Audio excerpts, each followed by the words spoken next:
Good morning, everyone. I believe we have a quorum. And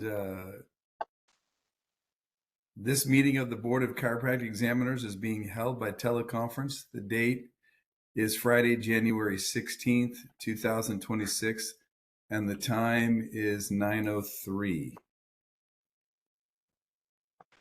The board's paramount responsibility is to protect the health, welfare, and safety of the public through licensure, education, engagement, and enforcement in chiropractic care. Members of the public may address the board during the public comment session. Public comments will also be taken on agenda items at the time the item is being heard and prior to the board taking any action on said items. Those who would like to provide public comment will be limited to 3 minutes unless, in the discretion of the board, circumstances require a longer period. Members of the public will not be permitted to yield their allotted time to other members of the public to make comments. Individuals may appear before the board to discuss items not on today's agenda. However, the board may not discuss or take action on these items except to decide whether to place the matter on the agenda of a future meeting. Please be aware that this meeting is being recorded. Please turn off or silence all cell phones. We will now take the roll. Ms. Cruz, will you take the roll? Yes. Dr. Adams. Present. Dr. Daniels. Present. Ms. Cruz, present. Dr. Azzolino. Present. Dr. Paris. Present. And I believe Mr. Sweet. Is excused. All right, thank you. Could we do addresses and public members? So maybe let's do that one more Thank you. time. One more time. Yes, All please. right. Thank you. Take two. Dr. Adams, and then your Yes. Yes, Yes. Lawrence Adams, present at 101 Andrick Street, Sonoma, California. No public members are present. Thank you. Dr. Daniels. Pamela Daniels, present, 1165 Park Avenue, San Jose, California, and no public members are present. And Ms. Cruz, 38 Blue Water Circle. No public members present. Dr. Azzolino. Sergio Azzolino, 1545 Broadway, Suite 1A, San Francisco. No members of the public are present. Thank you. Dr. Paris. David Paris, 3455 Knighton Road, Redding, California, 96002. No members of the public present. Thank you. And Mr. Sweet is excused. So we have a quorum. Thank you. All right. Thank you. Thank you, Dr. Daniels, for pointing that out for us. Agenda item number 2, public comment for items not on the agenda. This is an opportunity for public members to address the board. You may identify yourselves, that's voluntary, but if you do, your name will be recorded on the video. Please open this up for public comment. Moderator, thank you. This is the moderator for members of the public on WebEx. If you would like to make a comment on this for items not on the agenda, please click the raised hand icon, or if you're an audio-only participant, you can press *3 on your device.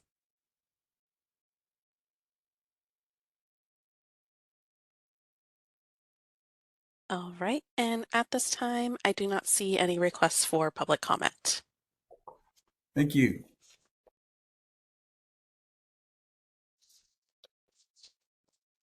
Agenda item 3 now. Just want to make some acknowledgments for this last year and for some things that have happened. We want to acknowledge that Kimberly Perchmeyer, who is the former director of the DCA, has retired as of December 30th, 2025. We want to extend a thank you to her for all of her service to the DCA over these many years and for her work, particularly in helping us as the Board of Chiropractic Examiners move many of our regulatory and items that we've been working on the last few years forward. We appreciate her efforts. We also want to acknowledge and congratulate Christine Lally on her appointment as the acting director of the DCA, and we look forward to working with her and welcome her to her position. We also want to inform everybody a little bit about what's going on with the board and what's been happening. Kind of front and center right now is the sunset review. The Sunset Review report was completed and sent to the legislature on January 5th, 2026, in compliance with that requirement. It's a very detailed document. Many of you have already seen it, had a chance to review it. And we're looking forward to meeting with the legislature probably in March of 2026 to discuss that with the legislature and to receive insight and help from them. We're excited to work collaboratively with the legislature during this process and to utilize their services in helping us to move some things forward through legislative process, which is a lot faster, and we look forward to that, particularly in things that relate to strengthening our enforcement and our CE and fees that are something we're to be dealing with here pretty soon. Regulatory update. We completed the public comment and the movement of the distance learning continuing education regulatory package to the OAL, and that came out and was finalized on January 7th, 2026, which then became effective immediately. Which is the impact of this proposal is that we are able to now have video conferencing technology utilized better for our licensees and providers, and providing CE, which is going to help a lot with costs of CE as well as the delivery and expanding and opening CE to a broader area and subject matter, which will be great. Some outreach. We in this last year spent a lot of time doing more outreach than I think we have before. We have Dr. Paris, who's serving as the director of District 4 for the FCLB and has been attending there and participating as delegate, as well as the director of California and other aspects. We attended LegCon with Cal Cairo up in Sacramento and presented there some continuing education. The executive officer and I attended the Cal Cairo annual meeting this last year in Southern California at Disneyland, and other aspects of Cal Cairo that we've been collaborating with them on some different things. We are in the process of moving forward with our strategic plan, which is well underway. Many of you have received the survey and interview scheduling coming up with Solid for that process. The stakeholder survey has been sent out on January 9th and will be open until January 31st. So anybody in the public that is participating today, we invite you to be a part of that survey and give us your feedback so that it can help us as a board know the direction that you're wanting things to go, as well as what we've done in the past. So please participate that and be a part of that. We're looking forward to 2026 and continuing to really move our regulatory packages forward. I think we have nearly 20 that are still outstanding and are moving their way through the process. We have some things that are up in front of us in relationship to some of these regulatory packages. And so we're excited to work with the legislature that might help us expedite some of those things and addressing some of these issues that are presented before the board. So we're excited about 2026. I think as some of these regulatory things work through, we're going to be kind of in that position where what's next? We've tackled a lot of things that had been on the books for many years and have gotten those moving through, particularly in the area of licensure, continuing education, enforcement. And so we're poised to get those things finalized in the next probably 12 to 18 months, and then work on what's next for the board. So I'm excited to be a part of that conversation as well. So with that, we'll open it up for public comment. So moderator, if you can open public comment. Any comments from the board before I open to public comment?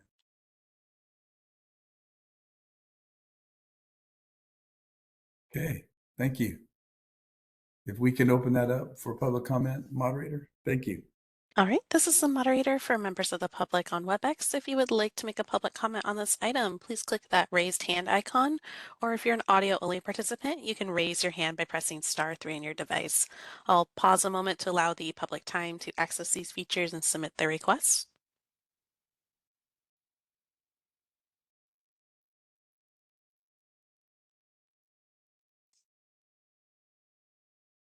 All right, and this is the moderator. Appears there are no requests for public comment at this time. Thank you. We will now turn the time to and welcome Shelley Jones, the Assistant Deputy Director of Board and Bureau Relations, and she'll be giving us an update on the Department of Consumer Affairs. Welcome, Shelley. Thank you, and I'm trying to start my video and it doesn't seem to want to go.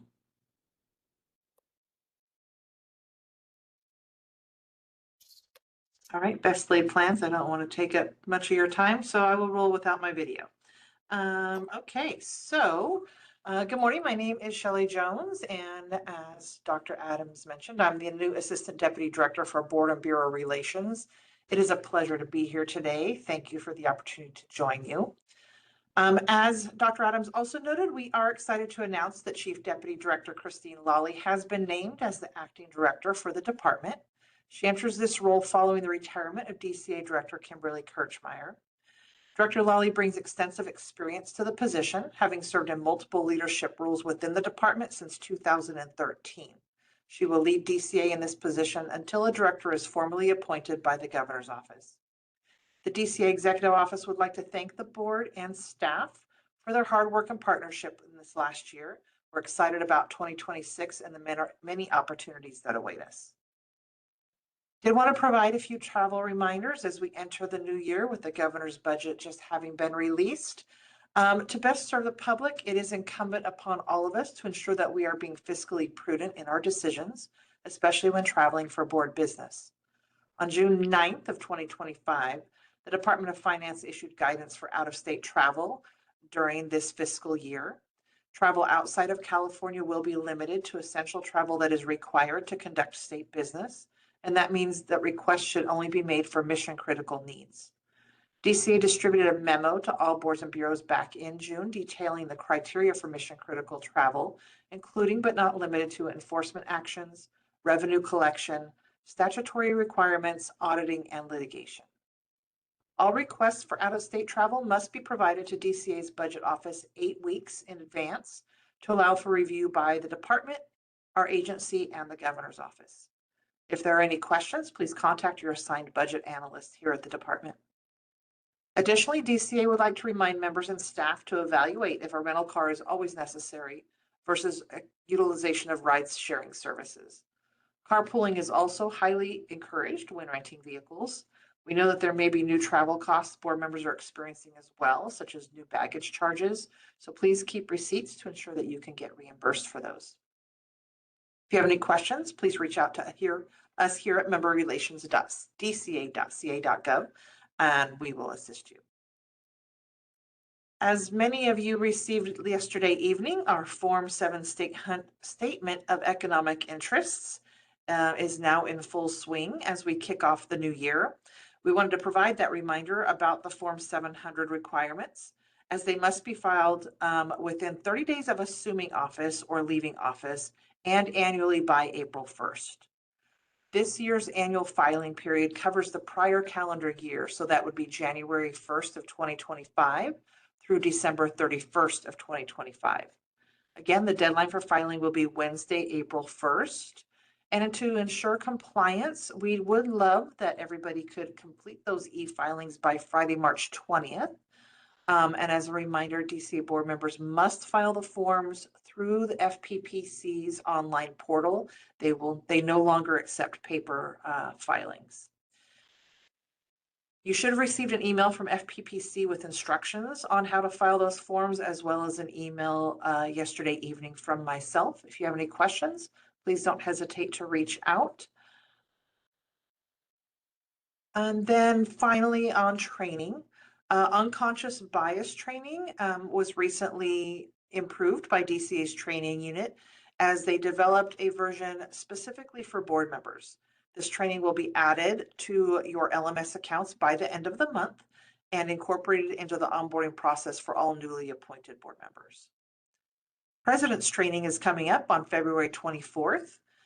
That will take place from 10 a.m. to 12:30 p.m. The virtual training is for board presidents, vice presidents, and Bureau Advisory Committee chairs and vice chairs. The virtual training serves as a forum to share best practices for presiding over a board or advisory committee. Please register online using DCA's Learning Management System, or LMS, and those will also be assigned to the LMS transcripts for our presidents and vice presidents within the week. And then finally, our board member orientation. We have identified our 2026 training dates.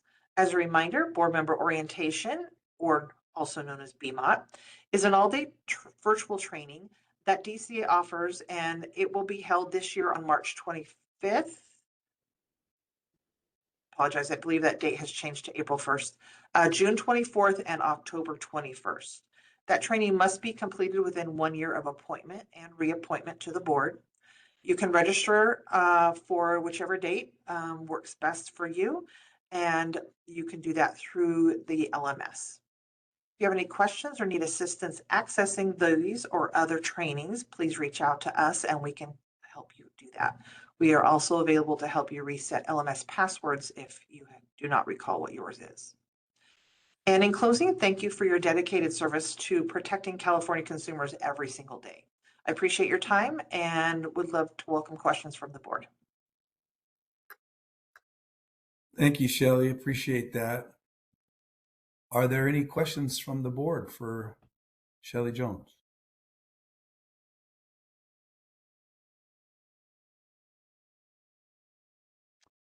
Hearing none, thank you. Thank you. Moderator, if you could open this item up for public comment, I'd appreciate that. This is the moderator for members of the public on WebEx. If you would like to make a public comment on this item, please click the raise hand icon, or if you're an audio only participant, you can raise your hand by pressing *3 on your device. I'll go ahead and pause a moment to allow the public time to access these features and submit their requests.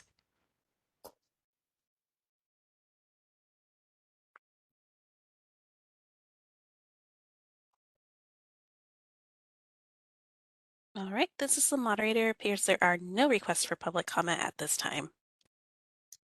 Thank you. Appreciate that. We'll now welcome Andrew. I don't want to apologize for your pronunciation, but Andrew Trout and Matt Nishamine from the DCA's budget office to present to the board regarding our budget. Welcome. Good morning. Thank you. My name is Andrew Trudy. I'm a budget analyst with the DCA budget office. I'm here alongside Matt Nishamine, research data specialist. I want to thank the board and the executive staff for allowing me to present on agenda item 5, which involves the board's fund condition statement. I will be reviewing the board's fund condition statement. As a reminder, we read this document top to bottom and left to right. The left column is the board's prior year 24-25 actuals. It shows the board began 24-25 with a balance of $3.554 million. The board collected $5.429 million in revenues, which includes $4.319 million from license renewals, $777,000 from other regulatory licenses and permits, and $333,000 collected from the issuance of citations, fines, delinquent fees, and other revenue. This does also include the $500,000 in loan repayments to the Bureau of Automotive Repairs Vehicle Inspection and Repair Fund. The board expended $4.831 million, which includes $256,000 in direct draws to the fund for statewide pro rata and pension payments. Based on actuals, the board ended 24-25 with a reserve balance of $3.652 million, or 7.9 months in reserve. For current year 2025-26, based on fiscal month 5 projections, the board projects revenues of just over $5.333 million, which includes $4.368 million from renewal fees, $690,000 projected from initial license fees, and $275,000 from the issuance of citations, fines, delinquent fees, and other revenue. The board's 25-26 projected expenditures of $5.556 million between authorized expenditures and direct draws to the fund, leaving the board with a fund balance of $3.429 million, or 7.2 months in reserve. The budget office will continue to monitor the board's revenue and expenditures and report back to the board with monthly expenditure projections as we continue to close fiscal months in fiscal year 25-26. Budget year 26-27 is based on governor's budget, and budget year +1 is based on realized. A few things to note for the board's fund condition. The fund condition is a snapshot in time. The fund condition is based on the governor's budget with fiscal month 5 projections. One of the main factors driving expenditure increases in future years is a result of personnel service adjustments. These include general salary increases, as well as employee compensation and retirement rate adjustments. The budget office includes a conservative ongoing 3% increase to expenditures on the fund condition statement to account for these incremental adjustments. You will also notice revenue is projected static in the out years. Lastly, I would like to note to the board that any future legislation or unanticipated events could result in the board's need for additional resources, which would create cost pressure on the fund. The budget office will continue to monitor the board's fund condition statement and keep an open line of communication with the board's executive staff for any future needs or expectations. Another thing to point out, you do have 2 fund conditions in front of you. The one I just was referring to is the status quo with that $500,000 already paid to the Vehicle Inspection Repair Fund.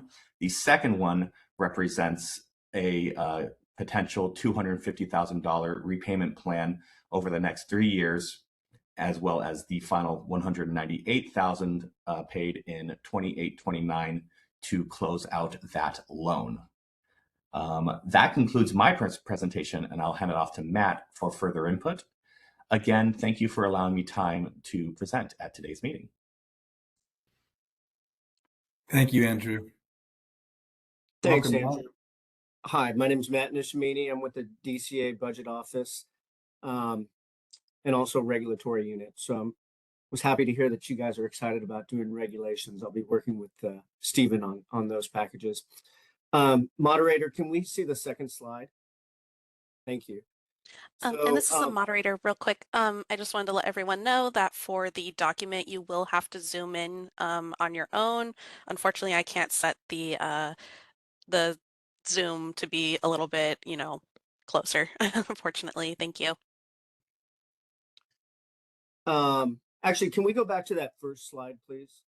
I just want to make a few more comments before we look at the second one. So down at the bottom, we see the months in reserve decreasing, right? So structural imbalance. Revenues are less than total outlays, expenditures and total outlays. In the past, this board has had significant number of vacancies, but those have been filled. And so we think that the board will be more fully expending its appropriation moving forward. We see the declining months in reserve, and then it goes to 1.9 in pink. So under 3 months is something to note. And then the negative, you can't go negative, right? So there's statutory under current law, we can't allow you to go negative. Okay, so next slide, please. So now in the middle there, we see the pink or the salmon, and that's showing the repayment schedule that my colleague mentioned, 250 over the next 3 years, and then the remaining balance of 198 in that 4th year. So we see that it declines faster. And, basically by 28, 29, you're not going to have any money. It's still salmon, but there's only $24,000 in the fund. So this board has several options moving forward. Your renewal fee has a range in statute. It's currently set at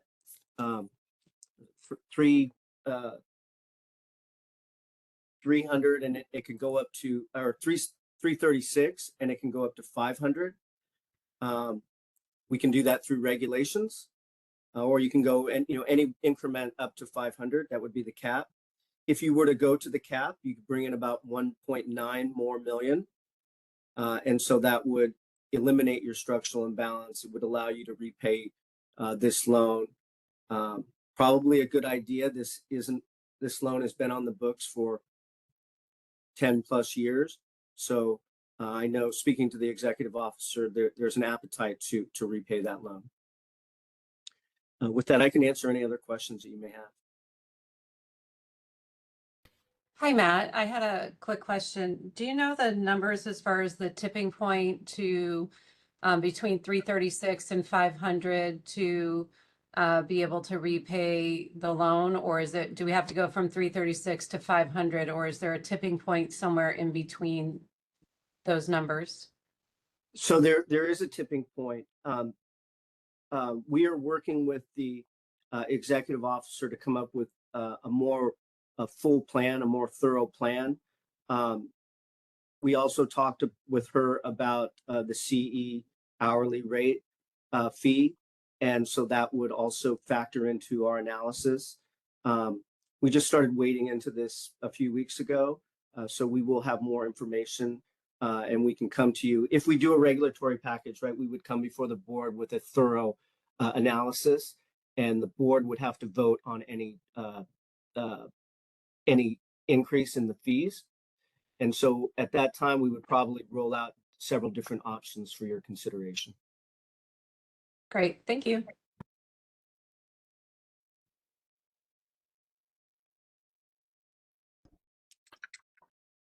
I have a quick question. Thank you, Matt. When we did our cost study and we did the analysis from the cost study, that my impression was that was when we rolled out those increases and those fees, not too long ago, that was done to make us essentially whole. And so I'm wondering if there's any further analysis on what we didn't account for there, or what the cost study didn't account for there, that now we're having to come back and looking at raising fees again. Right. So I can't speak to the specifics of the study, other than that study was conducted and completed in 2021. So it's 5 years old. I was probably using data from the 2019-20 fiscal year. So that data would be 6 years old. We typically recommend that programs review their fees and fee structure every 5 years or so, 4 or 5 years, to coincide with your sunset review process. So that is another consideration. You are going through sunset, and one option would be to seek adjustments to your caps. Your primary revenue driver is the renewal fee, right? The other ones are much smaller. So your initial and your renewal, we could look at that again. That proposal would also have to be approved. Any proposal for a statutory change would also have to be approved by the board. And so we would have to, do that expeditiously. Would it be, and just from experience with other boards, would it be more standard to do another cost study and get a better analysis and idea of what we did? A significant increase in continuing education, which was one of our, we were losing a lot of money there. And I shouldn't say losing, we were spending a lot of money there.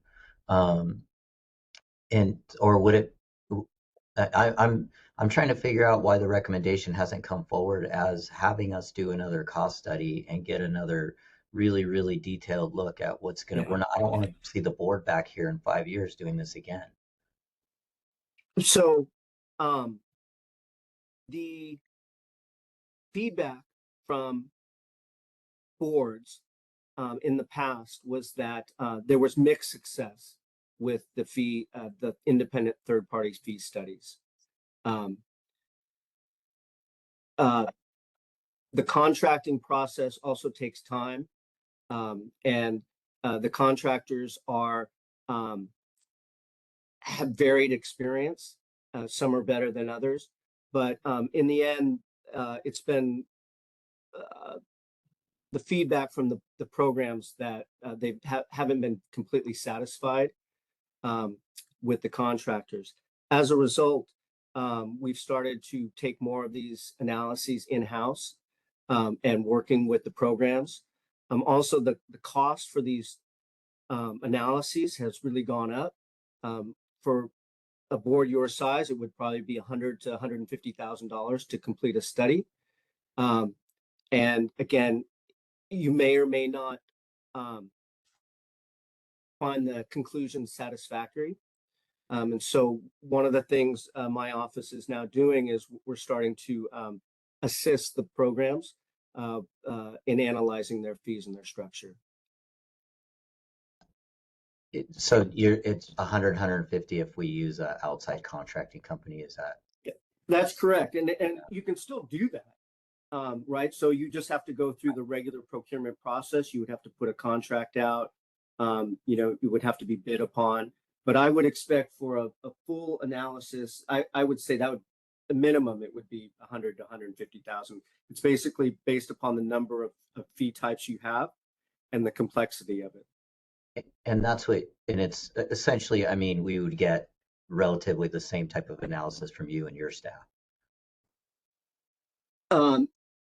Yes. So it is a cost-based analysis that we complete. We allocate we analyze the direct and the indirect costs and we apply it to each license type. So the methodology is the same, but we feel that we have a higher level of knowledge of the programs and just more of a better knowledge of the state process also and what factors would go into that. Excellent Analysis. Thank you. Yeah, and again, just to clarify, I mean, the reason I'm asking is, it's easy to take the broad brush and just raise, renewal when we don't know what the cost drivers are really. I mean, we haven't done the analysis again to really understand, did we affect our issues in continuing education and in enforcement and those areas that were real cost drivers for us. And so that's why I'm asking. So thank you. I'd be happy to use, personally, I'd be happy to use, an internal source like you and your staff. So thank you for answering those.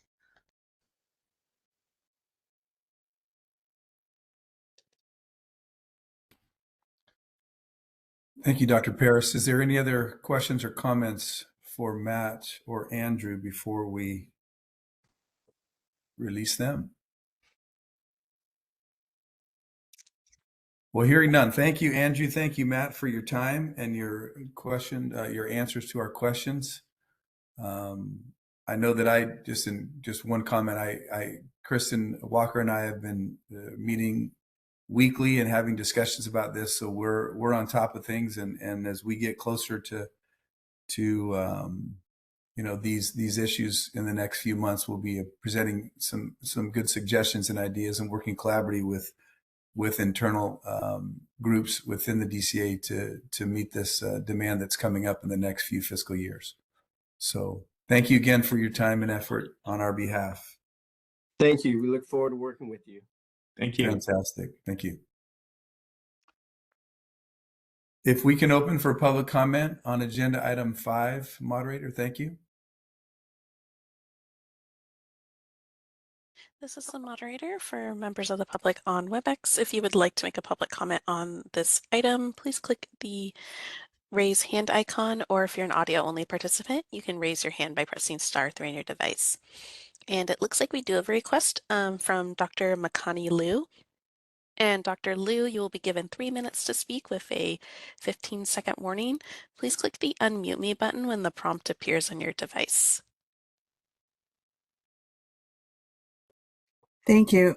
Thank you for letting me participate with this board. I would like to say, when you say if the public has a comment for item number 5, I sometimes wonder, is that the one we just talked about or the one coming up? So I just thought I'd say that to you, wonderful president, to maybe mention what subject we were talking of, because it's new for me to join the board.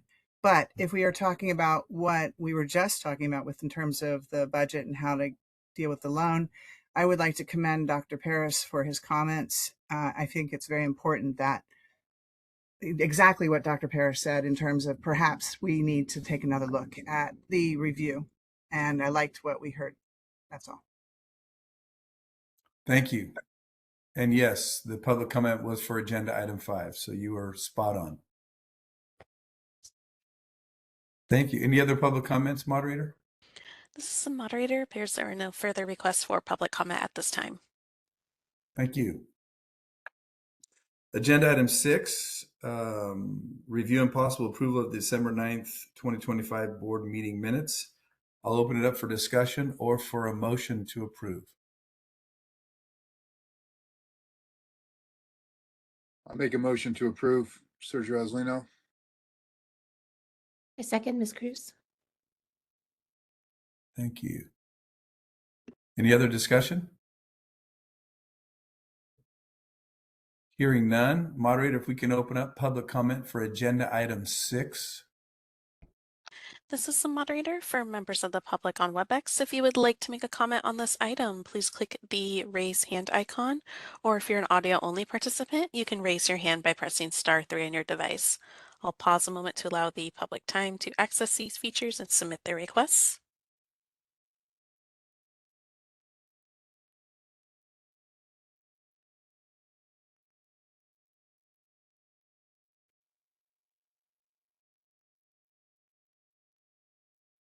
All right, and it appears there are no requests for public comment at this time. Thank you. Ms. Cruz, would you call the roll, please? Dr. Adams, Yes. Dr. Daniels, Yes. Ms. Cruz, yes. Dr. Azlino, Yes. Dr. Paris, Yes. motion passes. Thank you. Agenda item 7, review and possible ratification of approved chiropractic license applications. Is there any discussion or entertain a motion?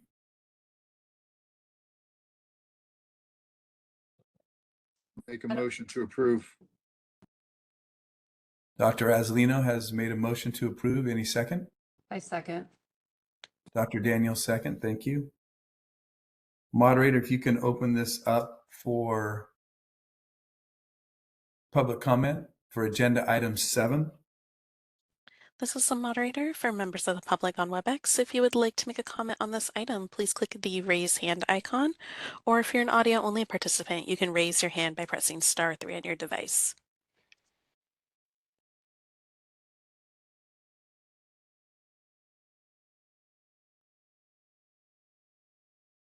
All right, and it appears there are no requests for public comment at this time. Thank you. Ms. Cruz, would you please call the roll? Right. Dr. Adams, Yes. Dr. Daniels, Yes. Ms. Cruz, yes. Dr. Azlino, Yes. Dr. Paris, Yes. motion passes. Thank you. Agenda item 8, review and possible approval of continuing education providers.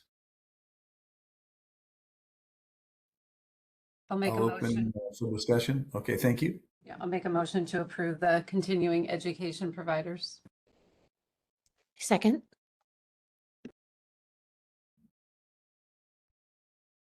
Is there any other discussion? We'll open agenda item 8 for public comment. This is the moderator for members of the public on WebEx. If you would like to make a public comment on this item, please click the raise hand icon, or if you're an audio only participant, you can raise your hand by pressing *3 on your device.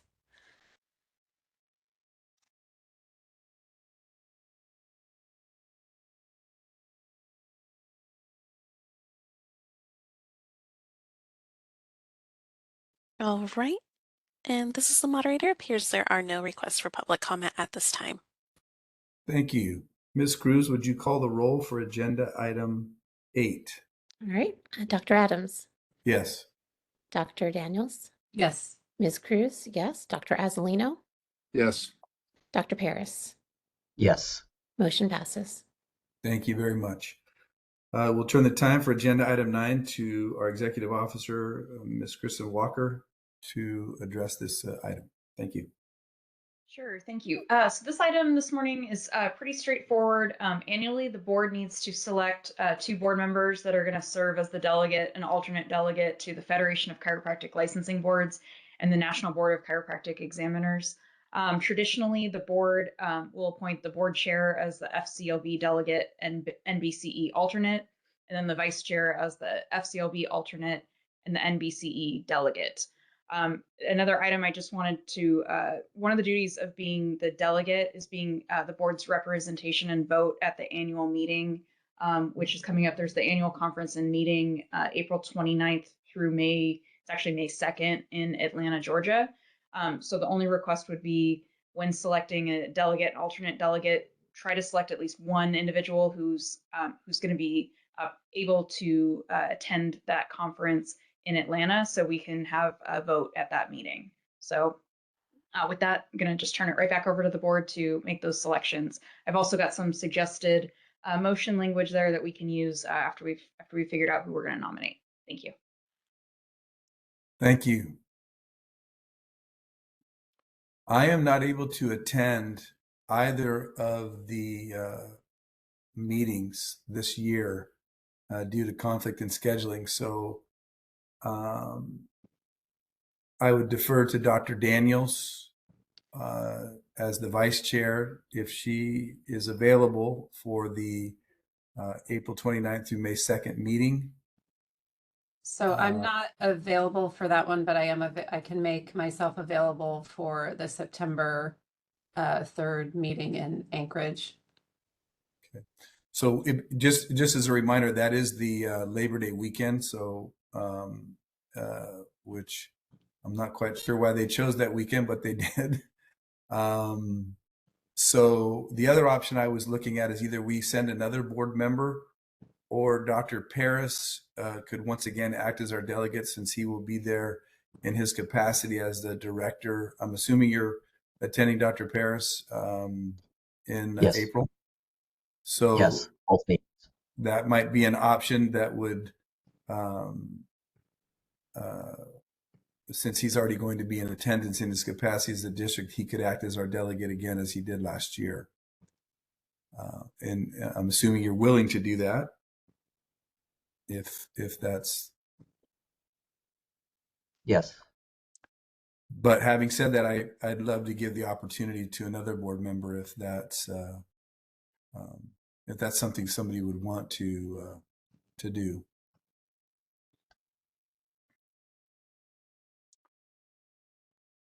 Okay, so nobody's jumping at it. Okay. So I believe we had this conversation a few months ago that it needed to be a licensee. That's what was said last time when I nominated a public member for these activities. Ms. Walker, can you chime in? And Dr. Azalino, are you available? I think Dr. Paris would be spectacular. I agree. Does it need to be a licensee, Ms. Walker, just to clarify? It does not need to be a licensee member. It can also be a public member. A lot of the discussions are very chiropractic focused. So sometimes a licensee member may get more out of it than, say, a public member, but those meetings and those delegate seats are open to any board member. Yeah, without any offense to any of our non-licensee members, I do think the substance of the meeting is very heavily focused on our licensees. So I would highly suggest we have a licensee, one of our licensees there. I think that would be probably more fruitful for all of us. Ms. Walker, do we need an alternate for each? Yes, so we need to select a delegate and an alternate. Just throwing out a recommendation for purposes of moving the discussion forward. We know that Dr. Adams isn't available for either of the meetings. You could consider making our vice chair Dr. Daniels your delegates for both, and then designating Dr. Paris as your alternate. And then, come spring, when Dr. Daniels is unable to attend at Atlanta, we've got the authority already there on the books for Dr. Paris to step in and cast our vote. I like that suggestion. Any other comments? I would just add, actually, a lot of the subject matter, at least for the FCLB, is not always necessarily orbit around clinical chiropractic issues but definitely around licensing board issues. And my impression in many states also, staff and the executive officers routinely attend, and it's really valuable. And even a lot of the breakouts and groups are built around a lot of the issues that don't necessarily require a DC degree. So I would be open and encourage us that if we have interest from either of our public members, that we consider sending a public member. I think it's a good. The room is made up of board members, not necessarily just licensees, and so there occasionally it dips into, just like we do with committees, where we can focus. Some issues are better served for licensees, and but it's still relatively built around board members and board member attendance. So I would encourage our non-DC board members to consider, or at least for us to allow them to consider it. Excellent points. I've attended those meetings as well, and there is a lot of staff and non-licensees there. The fact that you're going to be at both these meetings, Dr. Paris, I'm assuming, right, as the District 4 participant, you'll be there in Anchorage as well as Atlanta. There will be a licensee representation there that can bring information back to the board. We don't have Mr. Sweet here, but Ms. Cruz, do you have an interest of either one of these dates? Let me see. April. Just checking the calendar. Okay. And while Ms. Cruz, while you're checking that, I would just add my role there will not be as a BCE member at the FCLB meetings. I'm there as the director for District 4, and we essentially are moderating and running that meeting, and so we're not as involved in the participation like the board members are. So it is definitely a separate role, and in addition for us to have somebody there doing that versus I can't necessarily integrate like a board member would. So just to clarify some of that. So it is helpful to have somebody there to be the participant at the meeting versus it's not as double duty as it might seem for me because I'm there for FCLB. So. Oh, and that's a hefty number of days too. I was just looking at it. What's it called? 1, 2, 3, 4, 5, a 5-day conference. I would say my only concern there would just be the childcare part for me. Okay. All right. Christy, there's okay. some wiggle room as far as arrival and departure and just sort of getting the core. I'm sort of the mind of either Dr. Azzolino or Ms. Cruz. In addition, for that first meeting, I had chatted with you and planned something around that because I thought Dr. Adams was going. But I have arranged my schedule for the September 3rd. But I do think we need somebody in addition to Dr. Paris at the upcoming meeting in Atlanta. There is some room there. I'm pulling the agenda because I was looking at it yesterday. There's a little bit of room there as far as dates. I mean, with Wednesday being designated as a travel date, you are heading east, so it's kind of difficult to arrive the day of the conference. So, I mean, that Wednesday, April 29th would definitely be a travel day. It wouldn't be like conference starts at noon, flights at 6 a.m. Okay. They start them early. Like they kind of start at between 7:30 8 a.m. Sometimes Friday, Saturday, and then I imagine Sunday's a travel day.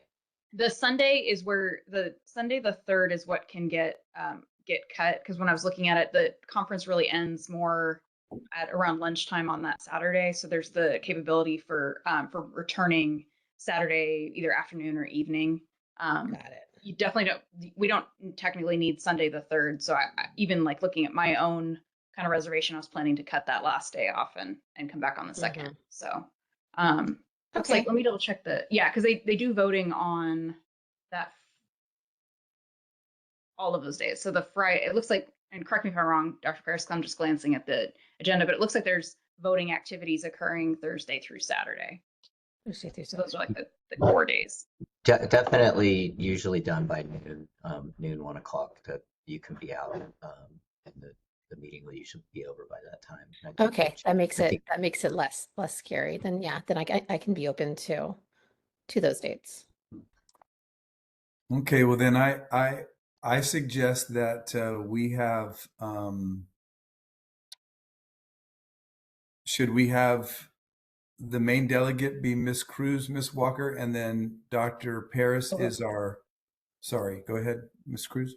Oh, would it still be the same where what's it called? Dr. Daniels would be the main, and then I would be the delegate. That way, I kind of would go in the first one, and she goes in the second one. Well, Miss Dr. Daniels can't attend in May, so we're going to have her be the primary delegate for September. I'm really focused on the May one right now, so Okay. I want to get the wording right for our motion, Miss Walker, since Miss Cruz is open to the April meeting. Would we have her as the primary delegate and Dr. Paris as the alternate, or vice versa?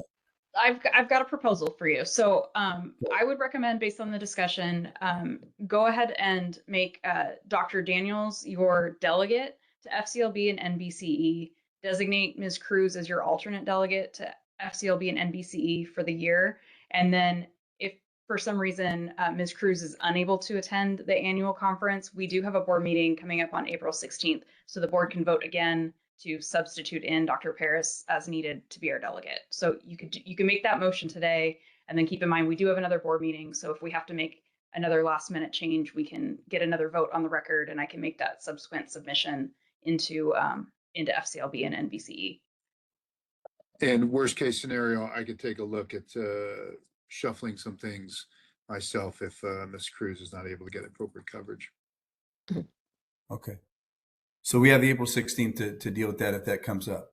So if you could just real quick, Ms. Walker, give the language that we need for these two meetings, and then somebody on the board can say so moved so that we can move forward. Sure. So the motion would be to designate Pamela Daniels and Jeanette Cruz as the delegate and alternate delegate, respectively, to the Federation of Chiropractic Licensing Boards and the National Board of Chiropractic Examiners. And does that address the September meeting? We just file it for the year. So that's our annual submission that we're going to make, would be to designate Dr. Daniels and Ms. Cruz as our delegate and alternate delegate to both organizations. And that covers both. Okay, wonderful. So moved. Do we have a second? I second. Okay. Is there any other discussion or comment on agenda item 9? Okay, let's open up public comment for agenda item 9. This is the moderator for members of the public on WebEx. If you would like to make a public comment on this item, please click the raise hand icon, or if you're an audio-only participant, you can raise your hand by pressing *3 on your device.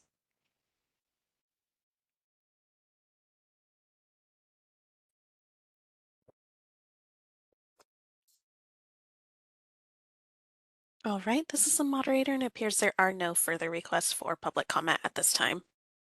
Thank you very much. Ms. Cruz, would you take the roll? All right, Dr. Adams, Yes. Dr. Daniels, Yes.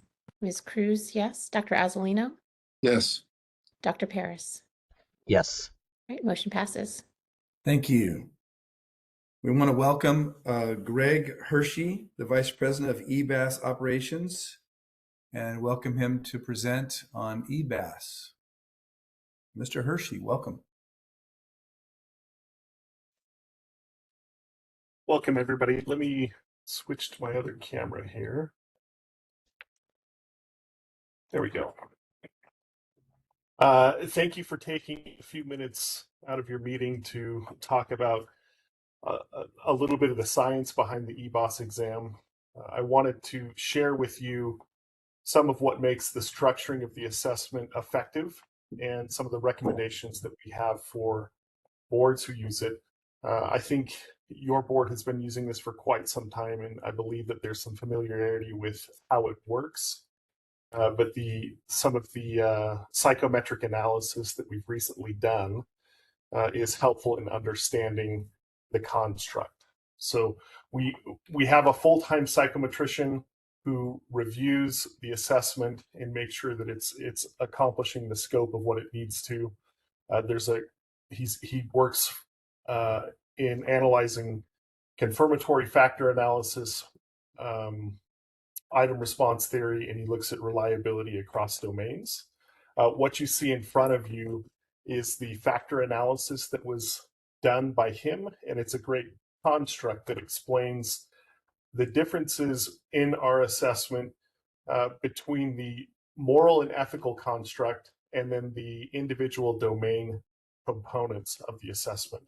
And what this shows is that overall, there's a strong correlation. There's a strong tie in the exam to the ability to construct ethical, moral thinking when you look at it holistically, and then each individual domain also stands on its own.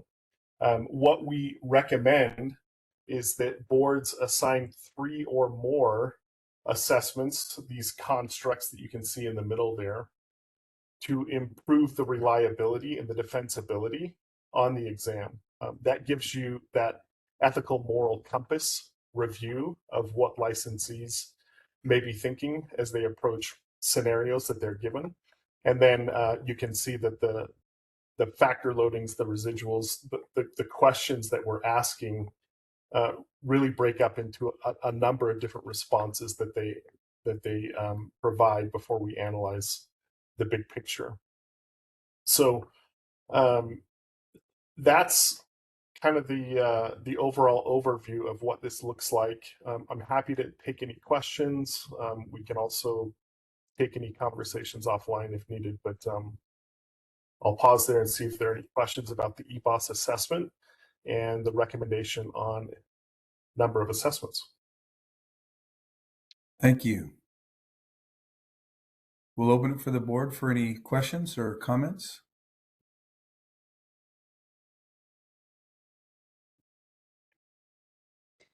Can you just really briefly just go through the difference between recommending 3 versus 5, pros versus cons, just real brief? Yeah, so I think when we talk about 3 versus 5, the minimum of 3 is going to get you that ethical compass review. When you move from 4 to 5, what you're getting is stronger reliability.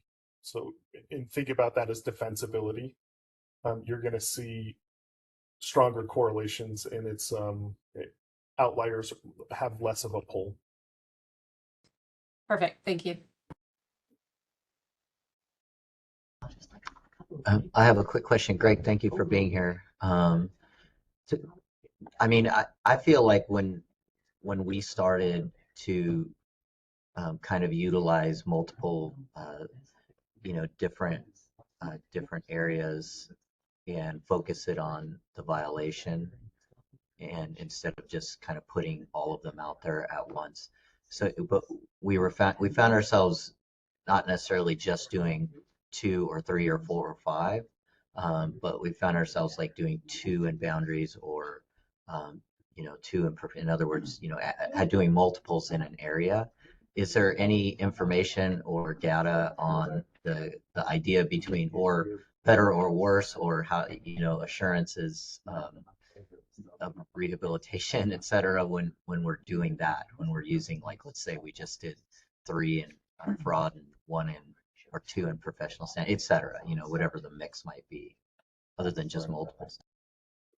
Yeah, it's a great question. The recommendation of 3 or more applies for multiples or for one specific domain. So if you had somebody with a boundaries issue, you could assign them 2 boundaries and 1 unprofessional conduct, or 3 boundaries. As long as there's 3 assessments, you're going to get that ethical moral construct overview benefit from the assessment. So it doesn't necessarily have to be 5 separate domains or 3 separate domains. It can be multiples within that subset to get that overall ethical moral construct. And we have boards that will assign fewer if they're just looking for reviews of a specific construct, but it doesn't have as much weight on the ethical moral overall construct. And that's where the recommendation for 3 or more comes in. Okay, thank you. Thank you. Good questions. Any other comments or questions?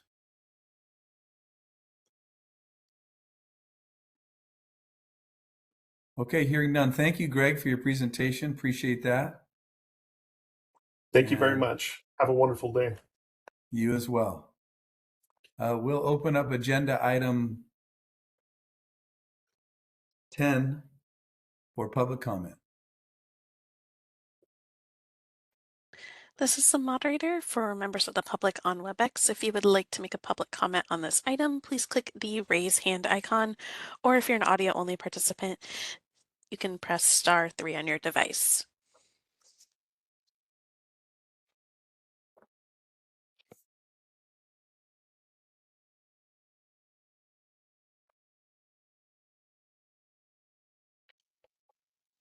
All right, and this is the moderator. Appears there are no requests for public comment at this time. Thank you. Agenda item 11, we welcome Kelly Webb, PACE coordinator, to the board today to present some information about the process of PACE approved providers in continuing education. Welcome, Kelly. Thank you. I know we've talked about PACE before, so just very quickly, with a multi-step process, the initial application looks at 25 criteria, everything from administrative to the content and quality of the course. And then once a course has been offered or even posted to our catalog, we have an oversight that is looking at course materials. We have people auditing the course. Our secret shoppers will go in and take the course. And we do reviews of the course evaluation. So we request attendee feedback from the CE provider and look through that information for red flags. We reach out to attendees to get any information they have, let them know that if there are concerns, they can share it with us. And then we do what we call our neighborhood watch. And that is where instead of just having your board members kind of keeping an eye on this, you have board members from all across the country. So we will get a board administrator who sees a certificate that they have more questions on, and we can certainly follow up on that. We get board members who have advertising sent to them that they have questions on, and we will follow up on that. We get those advertisements as well. We're subscribed to all of the mailing lists for all of our folks, so we are checking all of the advertisements that come in to make sure they're compliant. And we are checking all of the materials that get posted to our website. It's not a barrier review, but we do have an oversight, a scan of all of those materials. And then in addition, we're taking those courses. And we take, I think this year we audited 67 different providers. So that's about half of our providers we actually took the courses on, and we're able to give feedback on those courses.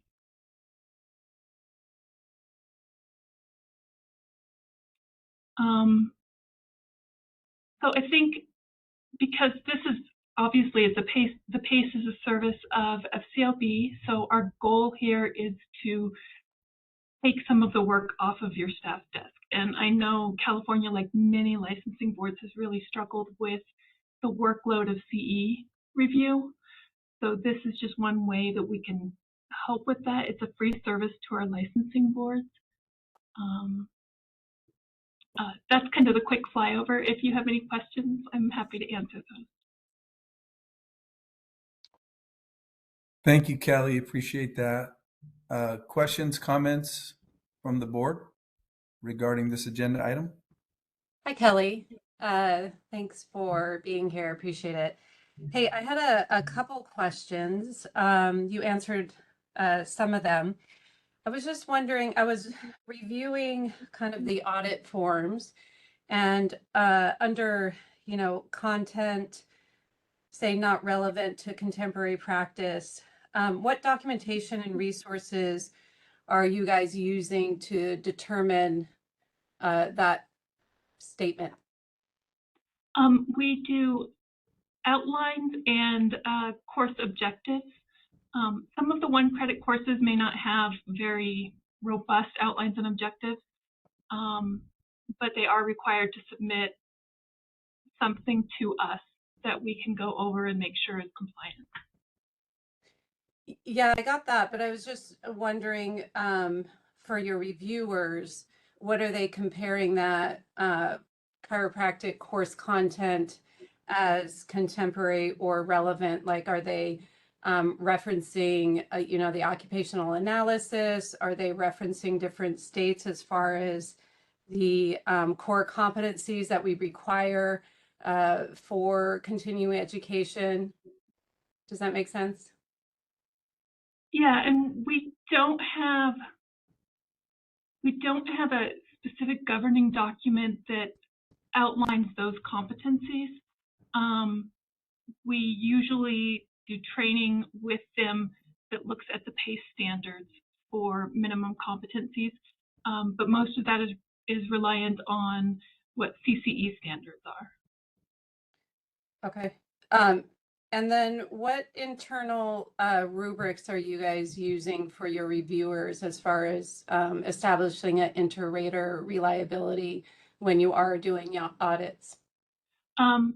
We use the PACE governing documents with the criteria, and so they do get each item that they review is held against one of the criteria, and we have multiple reviewers for each one. So if there are outliers, that's a thing that maybe we can look into more closely. The thing is we don't ever dismiss any of them. So if we have a reviewer who has a concern, even if none of the other reviewers have that concern, we're going to follow up on it, even if it's just asking the CE provider for more information. So do you I know that, go ahead. Sorry, go ahead.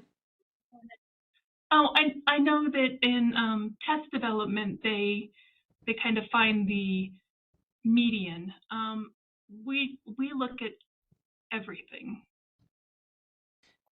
So do you have internal documents? Do you have a scalable rubric that your reviewers utilize so that everybody across the board is, measuring, exceeds competency, is competent, fails competency for each particular subject? Yeah, well, it's yes or no. It's not a scale, but yeah, they meet the standards or they don't. Okay. And then when you say that the needs assessment is conducted periodically, what does periodically mean? Well, and that's going to be dependent on the CE provider, how long or how many courses they're offering.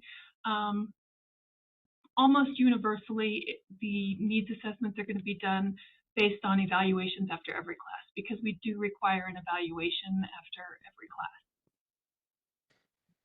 Okay, so I guess let me clarify. I was thinking needs assessment as far as the needs for that particular course relevant to the chiropractic profession, but that's not what that means. Is that correct? It encompasses that as well as the course evaluations. So we look at those needs assessments more globally during the renewal period, which can be anywhere from 1 to 3 years for each provider. So one of the things that they need to do during that renewal is demonstrate that they have done a needs assessment within the past 1 to 3 years and explain how that has affected their coursework. Okay, and then do you have a particular internal document for carrying out the needs assessment, so everyone's doing it the same?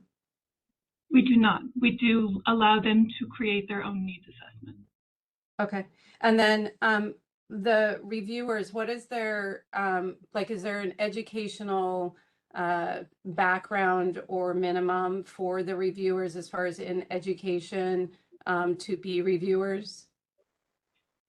We use instructors at the chiropractic colleges as well as regulators and retired regulators.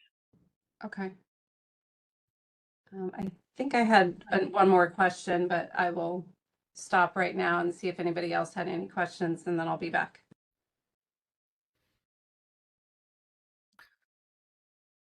Kelly, I had a quick question relative to the potential or merging of FCLB and NBCE. How would that impact PACE? Will PACE then become under the auspices of the NBCE? You know, I think that there's so much of that that's still in the works. I don't know what that's going to look like. I know that we have been told that the services will continue to the standards that they have been meeting. And that's about all I can tell you.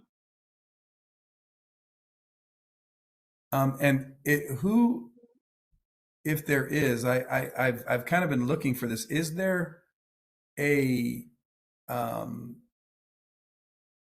accrediting board that oversees, like, is there somebody that PACE answers to, or is PACE kind of govern itself? We answer to the member boards in the way that all of the FCLB services answer to the member boards. We very much encourage our member boards to appoint people to serve on our review team so that they're participating in those reviews, so that we are following the same standards that our member boards follow when they do CE reviews. So California is in the process of well, actually, it's not in the process. I mean, we've already, through regulatory, created 5 competencies for continuing education in California, and that regulatory package is making its way through. Has PACE, or maybe PACE providers, have they looked at those competencies, and is it going to fall on the individual member boards to evaluate a course and determine what competency it's going to go into, or is a PACE provider going to determine what competency that goes into, and then attestation to that, or has there been any discussion on that at the PACE level as it relates to California? So California is the only board, to my knowledge, that's looking at their CE this way. Most or all of the other boards base their CE still on credit hours, the time spent. They don't look at competencies. So we don't have a mechanism in place right now specific to California. We do tailor our guidance for our CE providers to meet the needs of each of our boards that use PACE. So I would be working with your board. If you were to go with PACE, I would be working with your board to ensure that the standards that you have are incorporated into our requirements for CE providers, and then that would get incorporated into the auditing requirements when we're reviewing classes. Okay, thank you. Mm-hmm.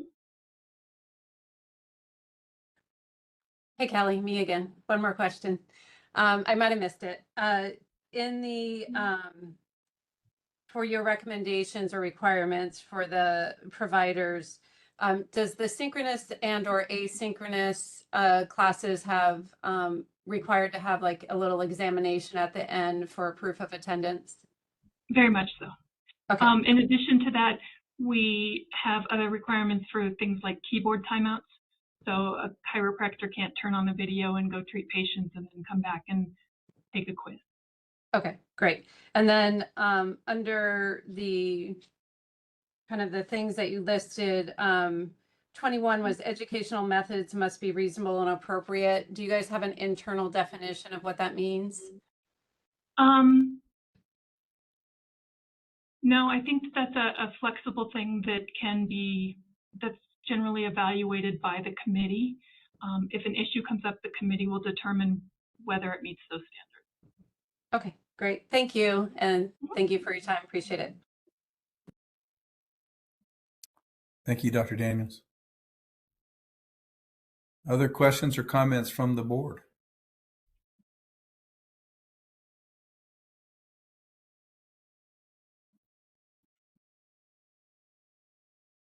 Okay. Hearing none, thank you, Kelly, for your time and your presentation. This is informational, so we'll turn to public comment for agenda item number 11. This is the moderator for members of the public on WebEx. If you would like to make a public comment on this item, please click that raise hand icon. Or if you're an audio only participant, you can raise your hand by pressing *3 on your device.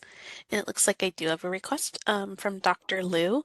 Dr. Liu, you'll be given 3 minutes to speak with a 15-second warning. Please click the unmute me button when the prompt appears on your device. Thank you again for your time. I really admire how California has the competencies as something that they evaluate for not only courses and hopefully for instructors.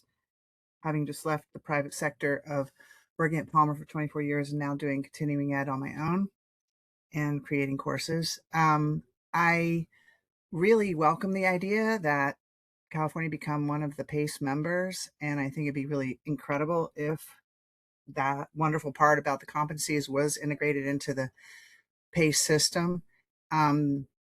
This is not a comment to the board, it's a comment to the PACE, which is, as an individual who started her own business, it's rather pricey for me to become PACE certified. So I have not done that. And so I just thought I'd put that out there, that perhaps people in the public who were once professors and no longer working exactly with a college, they somehow I could be involved. So that's my comment. Again, thanks everybody on the board for being amazing. Thank you for your comment. All right, this is the moderator. It appears there are no further requests for public comment at this time. Thank you. Appreciate that. Okay, agenda item 12. Possible action on potential recognition of PACE CE providers and courses for board CE requirements. We'll turn our time to Ms. Walker to address this agenda item. Sure. I'm just going to briefly introduce the item, and then I'm going to turn it back over to the board for discussion. So the board, as you mentioned, Dr. Adams, the board's been working on a regulatory proposal that's going to make just pretty much a comprehensive overhaul of our current continuing education program and requirements, moving towards establishing those 5 course competency areas that have been approved by the board, defining the different learning formats, and then revamping the course review and approval process. Under this proposal, in addition to the 12 mandatory hours in 4 competency areas, there's also that open competency area 5 of electives.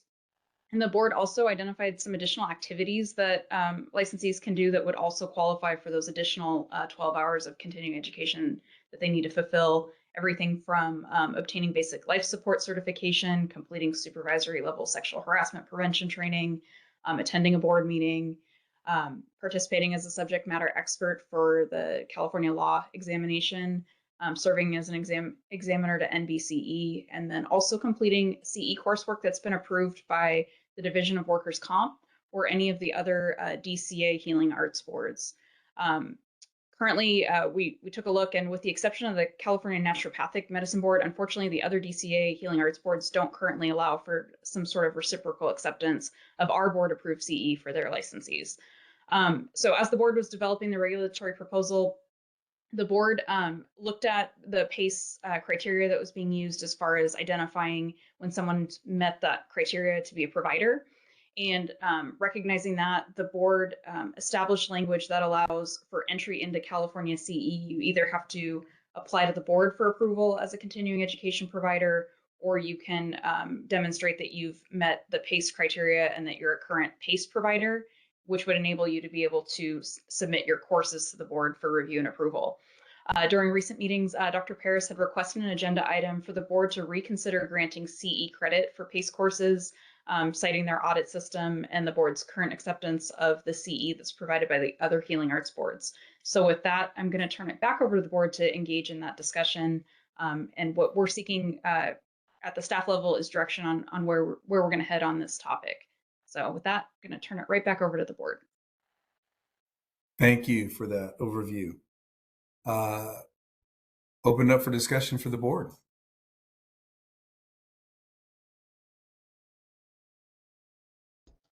Well, can I go first? I don't want to cut in front of anyone. Of course. I would I would like to speak in support, of course.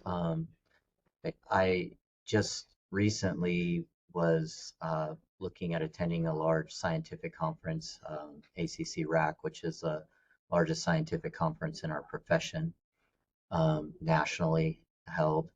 And some of these conferences, because we get maybe limited providers attending, and I'll include many others like FCA in Florida, and I'll include Parker, and which has really great speaker lineups that are really valuable for our licensees, and I think that all trickles down and translates to public protection when they can attend, especially the science conference and the more evidence-informed, progressive information.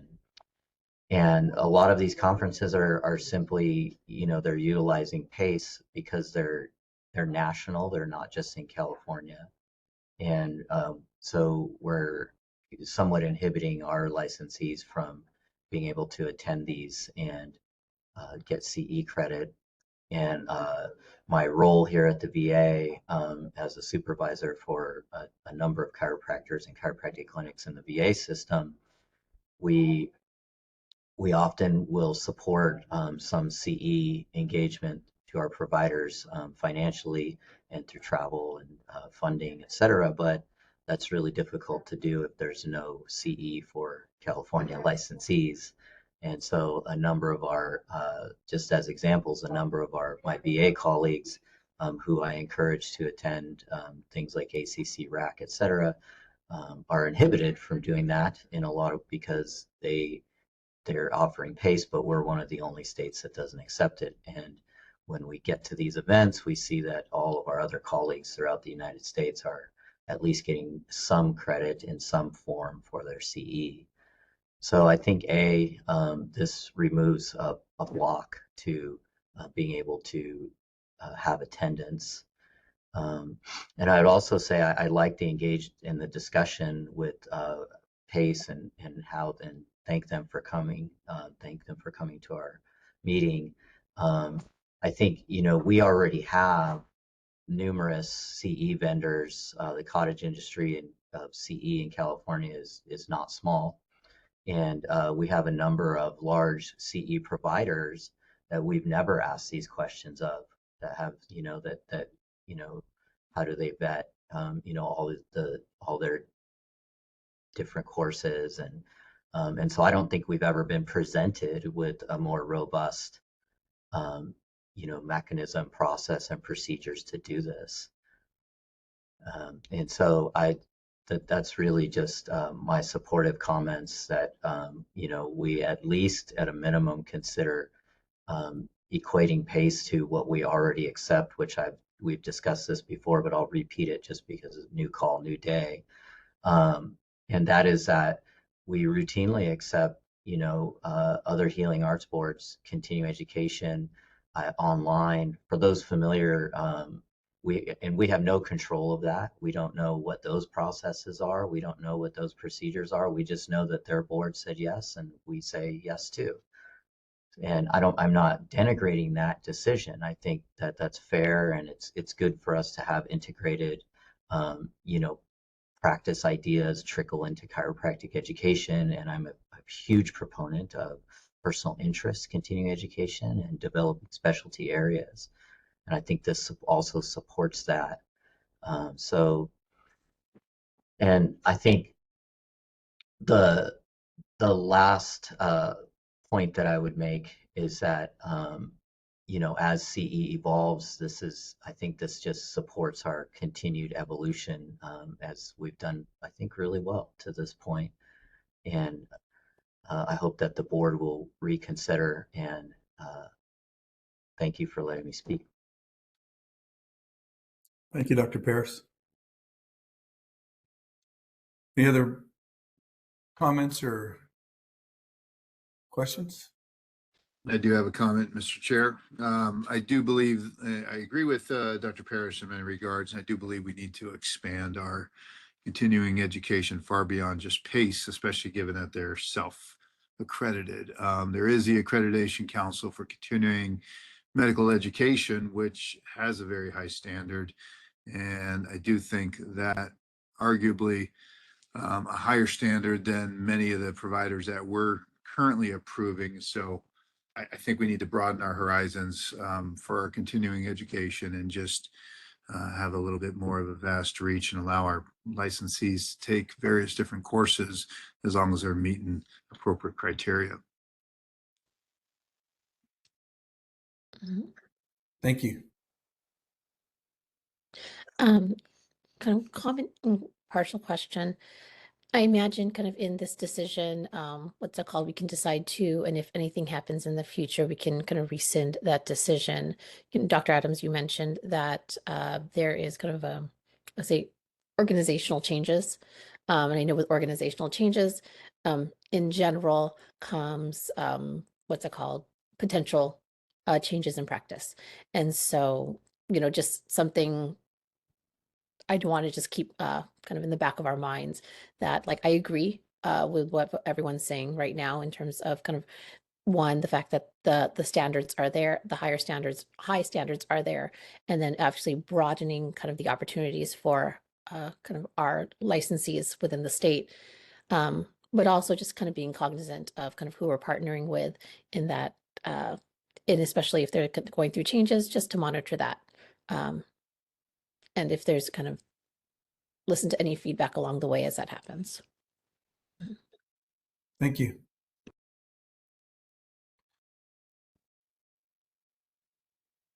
I'll go ahead and just, I have, you know, when we addressed this issue a while back, as you recall, that there were some concerns about the vetting process of the individual courses, not so much the providers. And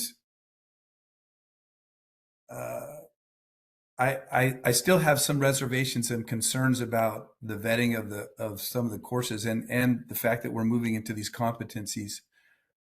One of my other concerns is I wonder, and perhaps Dr. Parrish, you can weigh in on this, is that when you've attended these courses or these events, this ACC rack that you refer to, was the reason that PACE or the reason that that attendees couldn't get credit was because PACE chose not to pay the fee because it was high, or was it because of our process at the board? Well, and I'll include like ACA Engage, which is another event that's coming up, and you know, all these national events, not necessarily just ACC RAC. I mean, I just make it a broad. What happens with the national events and you know, Parker, the large chiropractic events, is they have to make a decision, a fiscal financial decision, as to how many states are they going to apply for, and how many can they apply for, and does that state, you know, represent enough attendees to make it, you know, make sense for them. they can't just reach out to all of them, and it's, time, money, and energy is involved in all of those decisions. And so most of the what inhibits them from doing that is, that decision. If it was cost free and, there was a way to just encapsulate everybody in the United States, it would be great to have like one centralized location that would vet the providers and the courses. And I believe Pace sent us some of the course vetting materials, and how they, the new process that they're using to go through and vet the actual courses, which is heavily upgraded, and more involved of a process since the last time I believe we had this discussion a couple of years ago. So I mean that is in place, and so I think that's really the issue, and I was, when I say that it would be nice if we had one thing, I mean we do, and that's what I'm referring to here is PACE.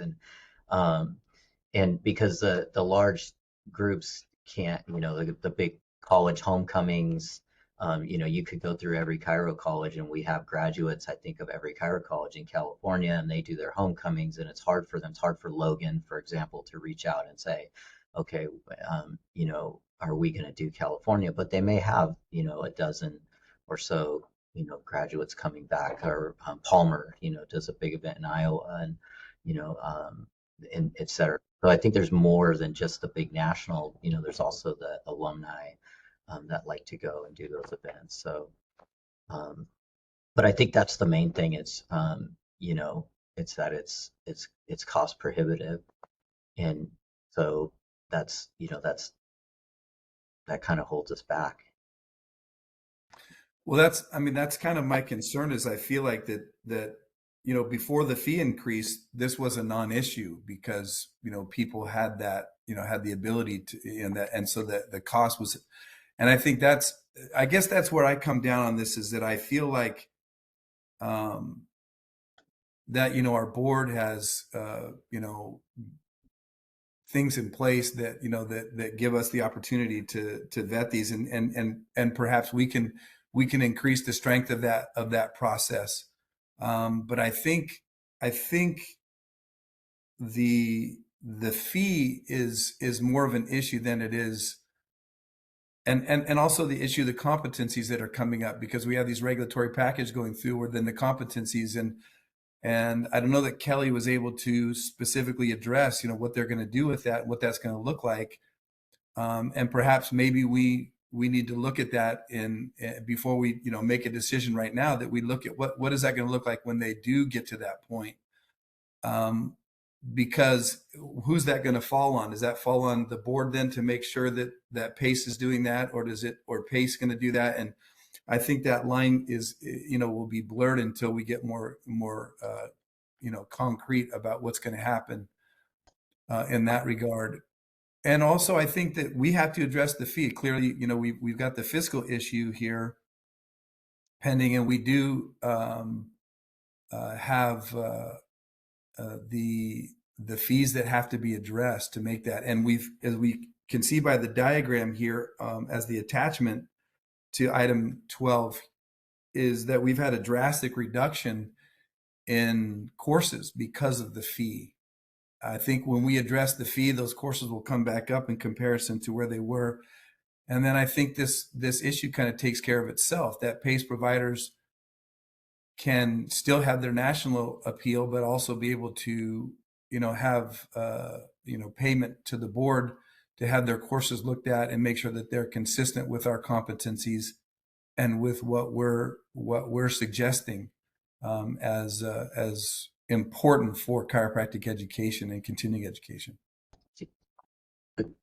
May I politely provide a counterpoint to some of that, and also I'd like to ask Kristen to speak to the staff, the workload on staff, because it's not really just about money. I think we're getting focused on the financial issue. That's one of many reasons, I think, but and we know that this was, when we did our cost study, this was a huge drain on staff, having us review more and more courses and kind of forcing these providers who are already have done it for PACE, and PACE has vetted the providers and now vetting the courses very, very well, in my opinion.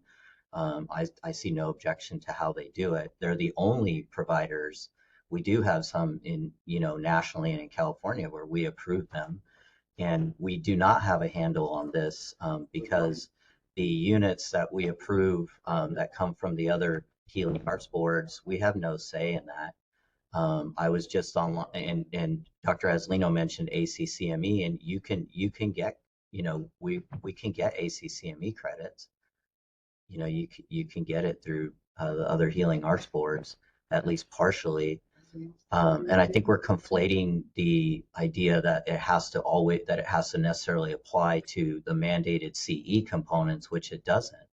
I think the middle ground here is that, those, and this was something I've supported. I'm biased in this thought because I've supported this for many years, is that, our board spend its time on the mandated CE and those providers that want to apply for that. And, the other units, we do not have mechanisms for that. What, broadly. So I feel like too, we're putting a burden onto a PACE decision that we haven't put on our existing providers in many ways, who vet their own instructors and the courses come in and our staff, vets them out. So I don't think we have that under control. I don't think it's necessarily just a cost issue. I think that's one thing. But I think this opens up, if the concern is that we're limiting the amount of CE by essence of it, dropping with the fee increase, I think this opens that up. This solves, a big problem of access and availability of CE for our providers. And then it also, allows us to open CE to, nationally, essentially. So I don't see necessarily how we're doing those things now that we're, that we are, we're not necessarily, vetting all those, other healing arts boards and other mechanisms to get CE. And I think it's evolving so fast too. I was just online. There's a new AI agent for research and investigating clinical conditions, et cetera, and getting recommendations called Open Evidence.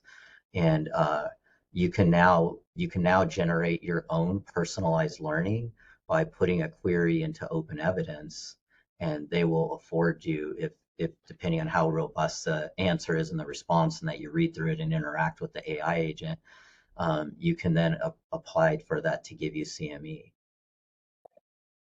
So I think, so I mean, things like that are coming next, right? Like, is that some, but to be honest, we don't have control of that, because if a provider turns that in, and correct me if I'm wrong here, but if a provider turns that in, if they get CME from that through Open Evidence, through a query that they generated, we never have any say. We never touch that. We have nothing. We take that because it's another healing arts board. It comes from, and we accept it as, for at least some of those units. So I don't think we have to consider it to necessarily satisfy, our mandated CE, but I do think we should make it available for all that CE where, we know that it's necessarily personal interest. And there is some vetting. I'm not implying that these groups are, it's not the Wild West.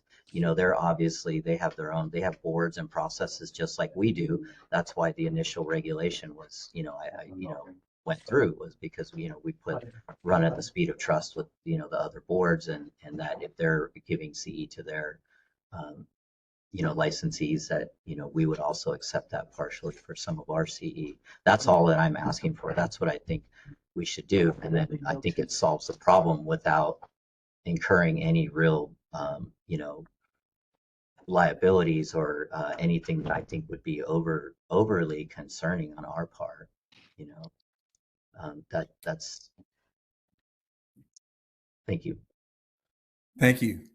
Yeah, and I honestly, I was not aware until reading this item that the other boards that we've accepted, they don't reciprocate with us, with the exception of the one board that Ms. Walker pointed out. And in retrospect, having not been on the board when that decision was made, I probably would have not supported that, because I think that is a, a lack of oversight, that we're just accepting that, assuming that they're doing a good job and or any job at all. So I personally think that that's a mistake. One of my other concerns is of course if this is the direction we go, the potential for circumventing the fees that California does collect for vetting, because essentially that would be revenue lost. And so I think that's something we have to think about from a fiscal responsibility standpoint too. And that's where I think that the fixing of the fee, because I think that's the linchpin here that kind of set things off in the last few years as we've lost providers and courses, is the fee increase. And I think that that would correct itself. And so anyway, Ms. Walker, I think Dr. Paris had asked you to weigh in a little bit on this as well. Just a couple things. One point of clarification as well, because I did share that language that we are working on with Kelly, and she confirmed for me that PACE does have the ability to work around like the board's what we're calling competencies. They just refer to those as subject areas. I believe she said there's about 50 of them, but they can work with that. It's just a little bit of a misunderstanding as far as the terms we were using. We just weren't matching apples to apples there. The other item, when it comes to like I said, this is I'm happy to implement either way, however the board wants to proceed with this item. I will note as far as our CE fees, they do cover our costs for administering the program. When we're looking at the meeting materials I attached, you can see the volume of CE courses there and how it noticeably dropped off after we increased the fees. One kind of unknown data element out there is really what's the appropriate amount of CE that should be out there available to licensees, because we had that high volume that we were doing before. We don't necessarily know that there's a lack of availability now with those numbers. Like, what is the right size? We don't know. We don't have data around that. I'd love to figure out how we explore that and know what an actual good number is. There is some discussion here around like costs and what we're paying for. I just want to make it clear to the board that part of what the budget office and I are always looking at is we want to make sure that our program's primarily funded through our DC renewal fees, and that any cost that we're assessing on continuing education just covers our cost for administering the program. So if we go down a route of getting additional help or offloading some of the work to another organization, also goes with that, all of the staff time and effort into providing that service would also go with that, and we can redirect it elsewhere. So financial concern isn't really something that it can go one way or another. We're fine on the fiscal component of CE. I do just want to bring to the board's attention just the amount of staff time and effort that currently goes into our continuing education program. It's a heavy lift on staff. We do review and approve each and every course application that we receive. We've had ongoing discussions with the board and at the CE committee level of how can we level that up a little bit and make it a more stringent review of the course content and the quality. Again, sometimes more time and staff effort. So I just wanted to kind of add that item in there as well for consideration. Like I said, we're happy to implement, go either way, continue reviewing and improving each course, consider, broadening what's accepted for, say maybe elective hours or something like that. Happy to go down that path too. It's just, we're looking for direction one way or another so we can get an appropriate accounting of our fiscal costs in the future for the board. Thank you. Dr. Adams? Yes. I wanted to make a comment. Something to consider, just because, the previous board hasn't had particular specific quality standards, does not mean is not really a reason to not engage in that conversation. And I know that the licensing committee is their goal is to increase quality standards for continuing education in line with competency-based education, EPAs across the board, and also filtering in other types of acceptance for CE, saying competency-based assessments, et cetera. So, and, you know, as far as ACCME, you know, they do have higher accreditation standards than we do. So, something to consider is that at least the, you know, 1 to 2 of our subcommittees is going in the direction of creating quality standards and what those look like, not just the administrative list that was provided. So there's just that to consider. We're trying to move it in a different direction. And then Ms. Walker, a question for you. I know that in working with the regulations, anytime we create something, it kind of needs to be consistent across the board. And so what comes to mind, and it may be a non-issue, is, you know, we don't have the, which is coming up in an agenda item, the reciprocity issue. And so if we don't really have that reciprocity regulation and we don't have kind of multi-state reciprocity, and then we're accepting other states' CE sort of kind of, I think of it as sort of a reciprocity type thing, right? We're just taking their word for it. Just logistically, what does that look like? You know, it could be a non-issue, but it doesn't seem consistent with kind of California's, you know, curriculum regulations and then that reciprocity issue that we're working on. Could you just comment on that? Sure. I would just say at the outset, if the board's considering opening up for PACE, I would recommend bringing this to a continuing education committee to really work out all the details and all the, you know, what that unravels and what we have to kind of account for there as well. I will say, as far as looking at regulations, you would want to be writing something broad enough that if you were to accept PACE, you'd have to specify under what conditions. Does it mean, you know, any PACE course that meets, you know, our competencies that we've identified, and then we'd have to be working offline with PACE to figure out how we actually implement that.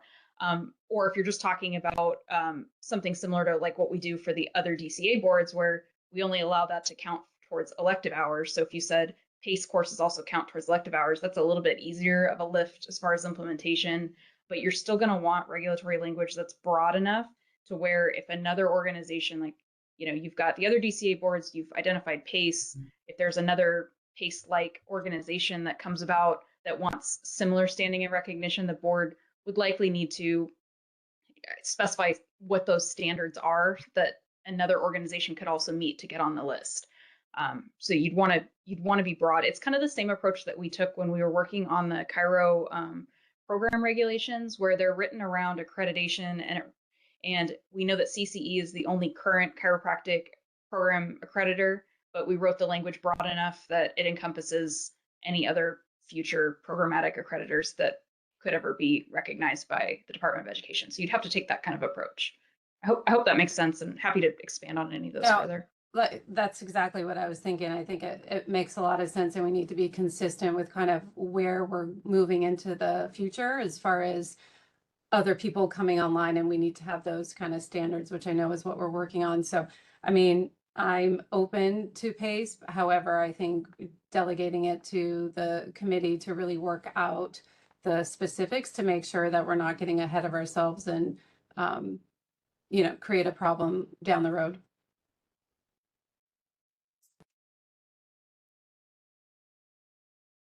Thank you, Dr. Daniels. Is there any other comments or questions from the board? I tend to agree. I think that makes a lot of sense. I mean, there's a lot of good things about you know, the discussion today and PACE. I think that makes sense to get things in line. Dr. Parrish brings up some great points about where AI is going. That's a big one. Where AI is going with things. I mean, and continuing education and these AI agents that can seemingly do, you know, years and years and years of work in nanoseconds. So things are moving very fast. So I think my recommendation would be that we do just that. That it seems like the consensus of most of the people on the board today are that we need to do better at continuing education. That we need to move forward and perhaps look at adopting these things. I obviously will get our fee figured out for providers that want to continue to work with California and figuring out what we want to do at the board level. I think having it go to the CE committee to work out some of those details and then bring it back to the board with some of those things that are in a line, sounds like that seems to be a lot of the consensus there. So Perhaps we could push to get a CE meeting on the books before the April meeting, so the issue doesn't linger and that we have I done some concur. vetting on it. I concur. Any other questions or comments?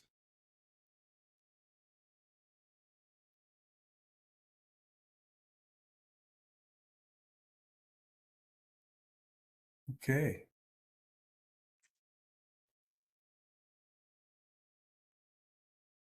Is that enough direction for you, Ms. Walker, staff, that we address this with a CE committee meeting? And it sounds like you were able to get some input from Kelly about certain things that maybe that wasn't part of her presentation that were helpful for us in relationship to our pending regulatory package with competencies.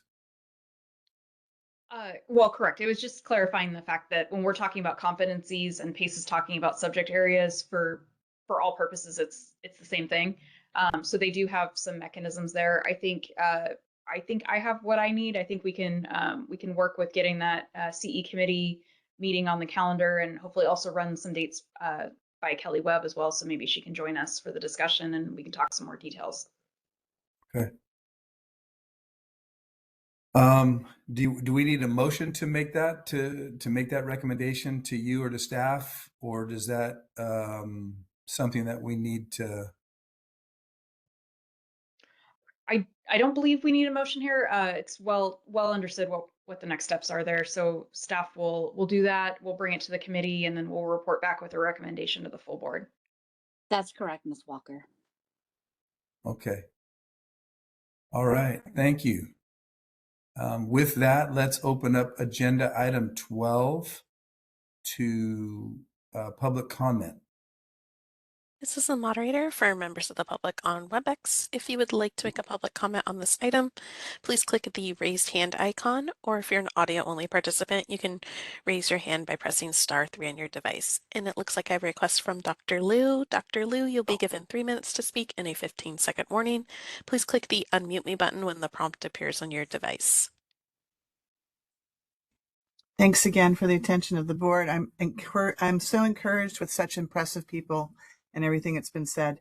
I wanted to address the question of what would be the limiter as to why something like ACRAC or ACRB as a diplomate with the rehab board, why they would not get the California certification. I think the cost definitely is a thing, but it's not very much. I pay my $1,400 to teach 12 hours, but I'm teaching my class multiple times, so it makes sense.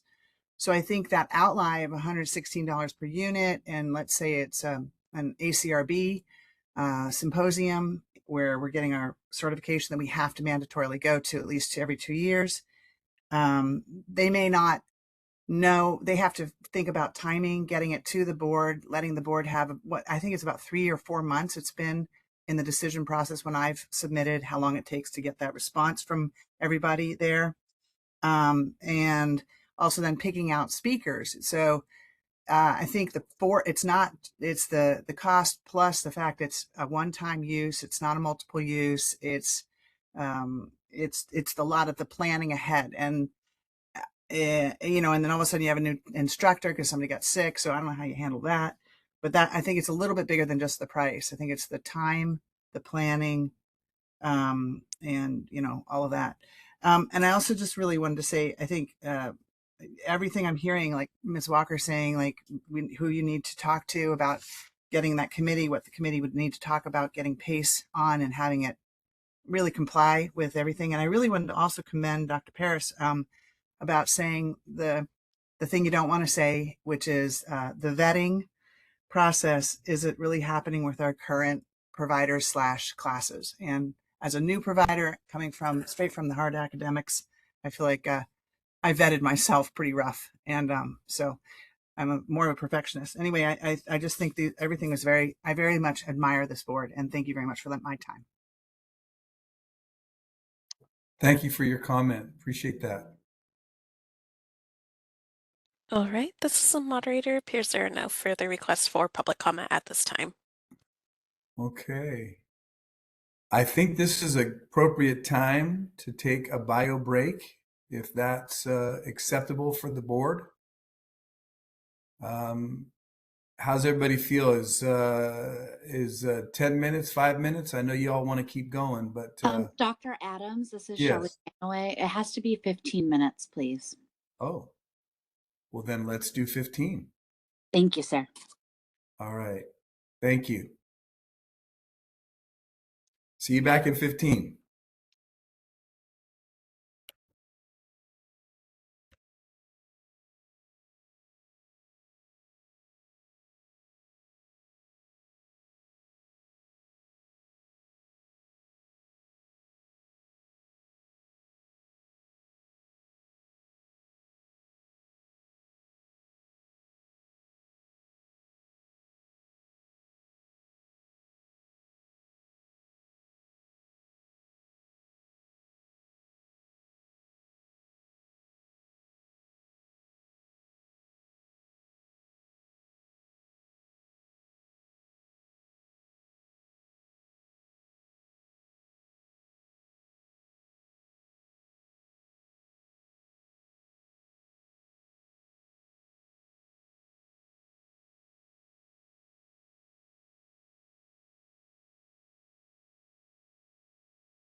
Okay, I have 11:13.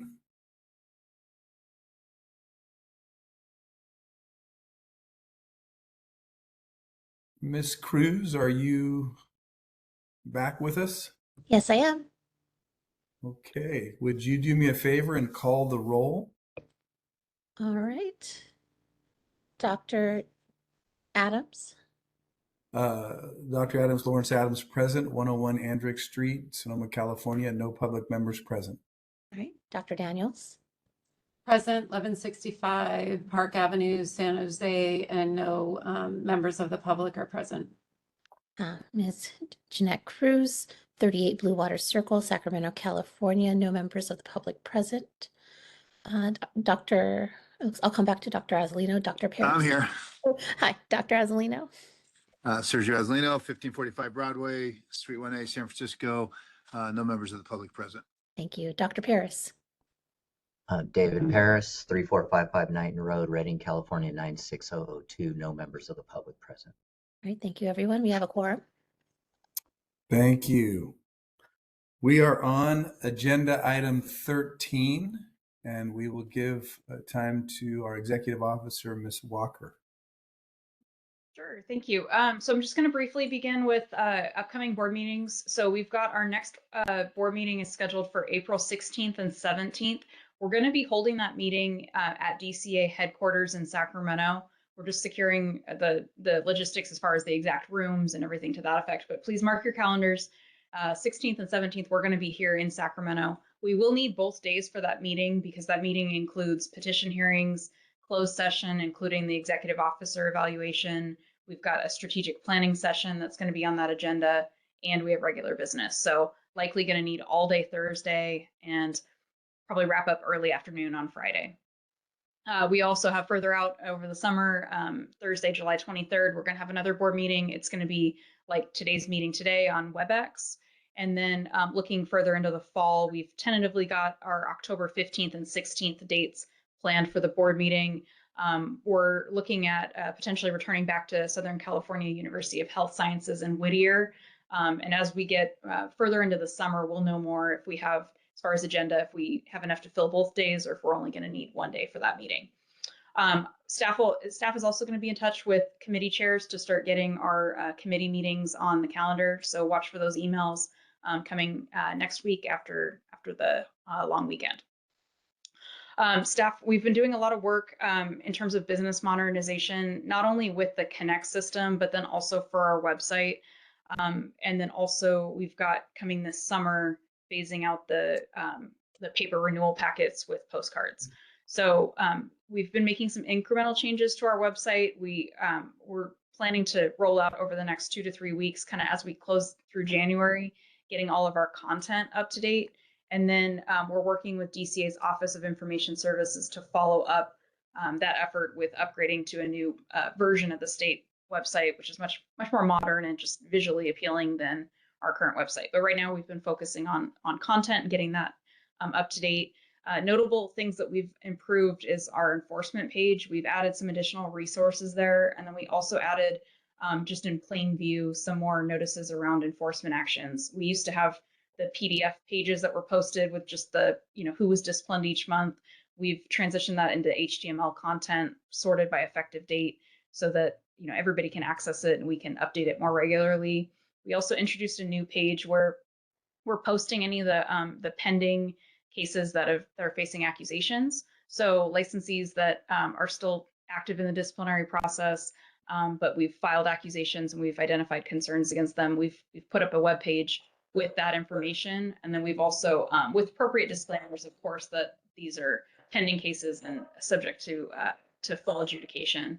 We also put up a page with a summary of all of our probationers.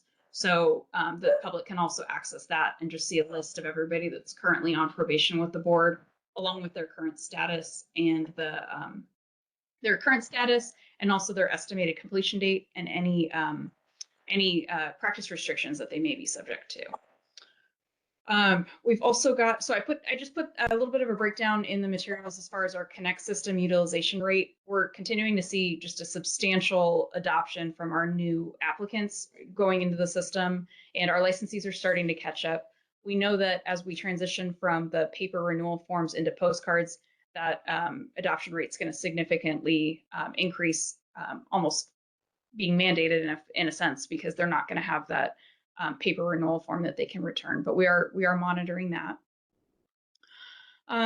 We've talked about FCLB and NBCE in a previous agenda item, but we are working on getting the out-of-state travel approval for a board member to be and for me to be able to attend those meetings so that we can represent California's interests at the national level. So additional information will be forthcoming on that. Another item, so within the materials, I put the legislative calendar. That's more of just for the board's general information and keeping track of dates. Another item that I wanted to point out had to do with looking at program statistics. I really want to commend our licensing unit. They've been doing an excellent job of looking at our existing workflows and what we were doing and figuring out how we can do certain transactions a lot faster, and it shows in the data itself. So I just want to commend that unit for that work. Our processing times weren't bad to begin with, but it's great that they're improving on those and that we're seeing that. So again, just want to commend our licensing unit. Our enforcement unit is catching up. So we've got one of the issues within Sunset and that we're addressing in the outgoing years has to do with our enforcement program, timeframes, and then also case completions. We do, when you're looking at the current fiscal year, so when we ended the last one on June 30th, we had 216 pending complaints. That number has risen, and we're now, when I had run the numbers a few days ago, we were at 282. I do share a goal of when we close out this fiscal year actually being below that 216 number. My personal goal is to get down to 175. So a little bit of that is the growing pains as we've filled staff positions and we're working on training and then working on getting those cases through the process. We also have our outstanding project to complete to expand our pool of experts, which we're going to be working on here at the beginning of this year and getting that completed. We do need to expand our pipeline in that area where we have more experts to flow cases to, so that once we complete investigations, we have a pretty steady flow of completing through expert review and then case disposition, whether it's going for discipline or closing the case with no violations. So we do expect to see quite a bit of changes in enforcement over the next probably the next 2 quarters. So I'll keep you updated on that.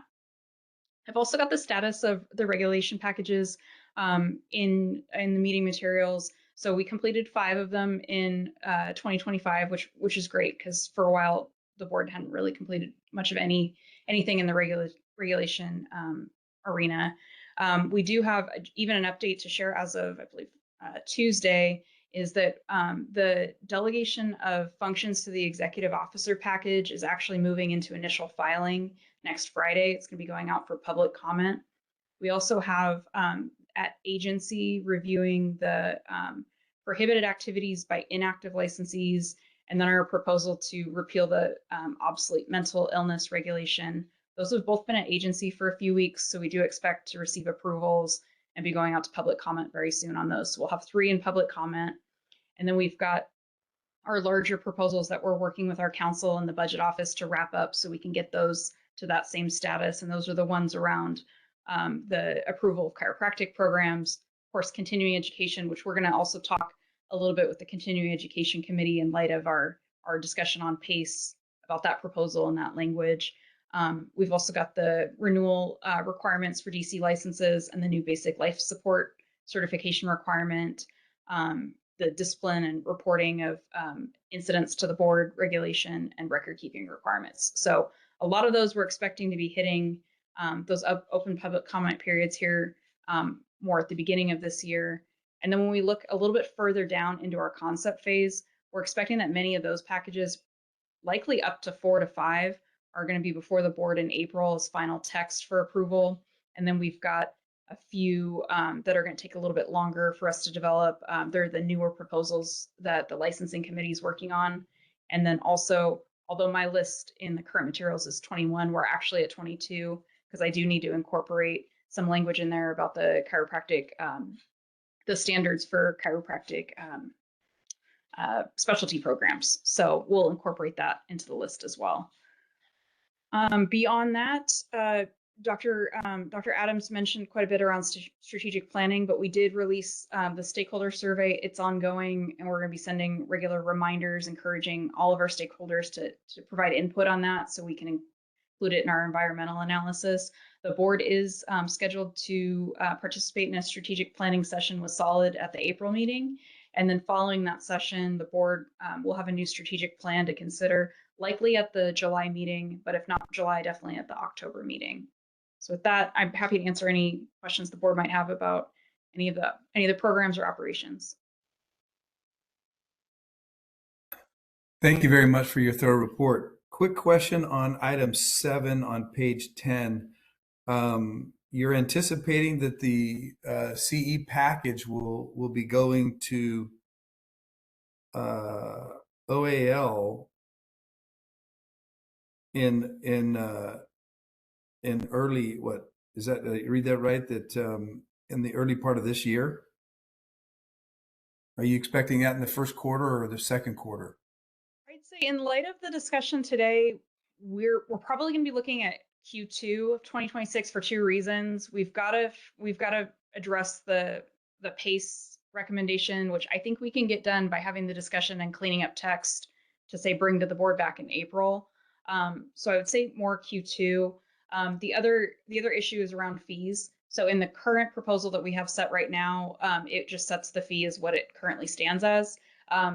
Since we're working with the budget office and the legislature on fees, and we know that it's too high for CE, we may want to figure out what that number is and also amend text to include that. So for that reason, I would say look more Q2 of 2026. So that way that the board will probably have to take one more stab at that final language in April. So I know you and I have had discussion on, what that fee could look like. And I know that you've been working on an internal kind of a review. In light of our discussion earlier with the budget discussion agenda item, is getting some internal input from them helpful prior to our next CE meeting so that we can address that fee, so we can incorporate that language so that we would be ready for April or at least for the July meeting? Yes, we're gonna have the budget office's input on that. The challenge with and it's kind of the challenge that we're already facing right now when we're looking at this package and working on the fiscal impact of it, is even the way it's worded right now, where we're extending the approval period to 3 years, that effectively lowers the fee because you're not getting it, say, 3 times for an ongoing course. So we're working on the fiscal analysis. Sometimes with regulations, we have challenges trying to get them through the Department of Finance when we're basically proposing something that's going to lower our revenue, but yet we don't have something offsetting it. So that's where the challenge kind of lies with the CE package. We know that the fee is too much. We need to figure out what that number needs to be, but then we also ideally will have our plan in place to counteract that revenue loss so that it becomes at least neutral or a net positive through the proposal. So we're working with the budget office actually very closely on that and trying to figure out not only how we justify those changes, but then what that new number should be. So we do expect to report back to the board at the April meeting with those numbers. And then assuming we're doing a continuing education committee closer to March, we can likely have those numbers for the committee as well. Okay, I was going to say that would be ideal if we could have those numbers ahead of time for that discussion, because that would help us in the implementation of what our discussion on the whole PACE thing was anyway. That would be helpful for everybody to consider that. Thanks. I have nothing else. Any other comments or questions from the board for Ms. Walker?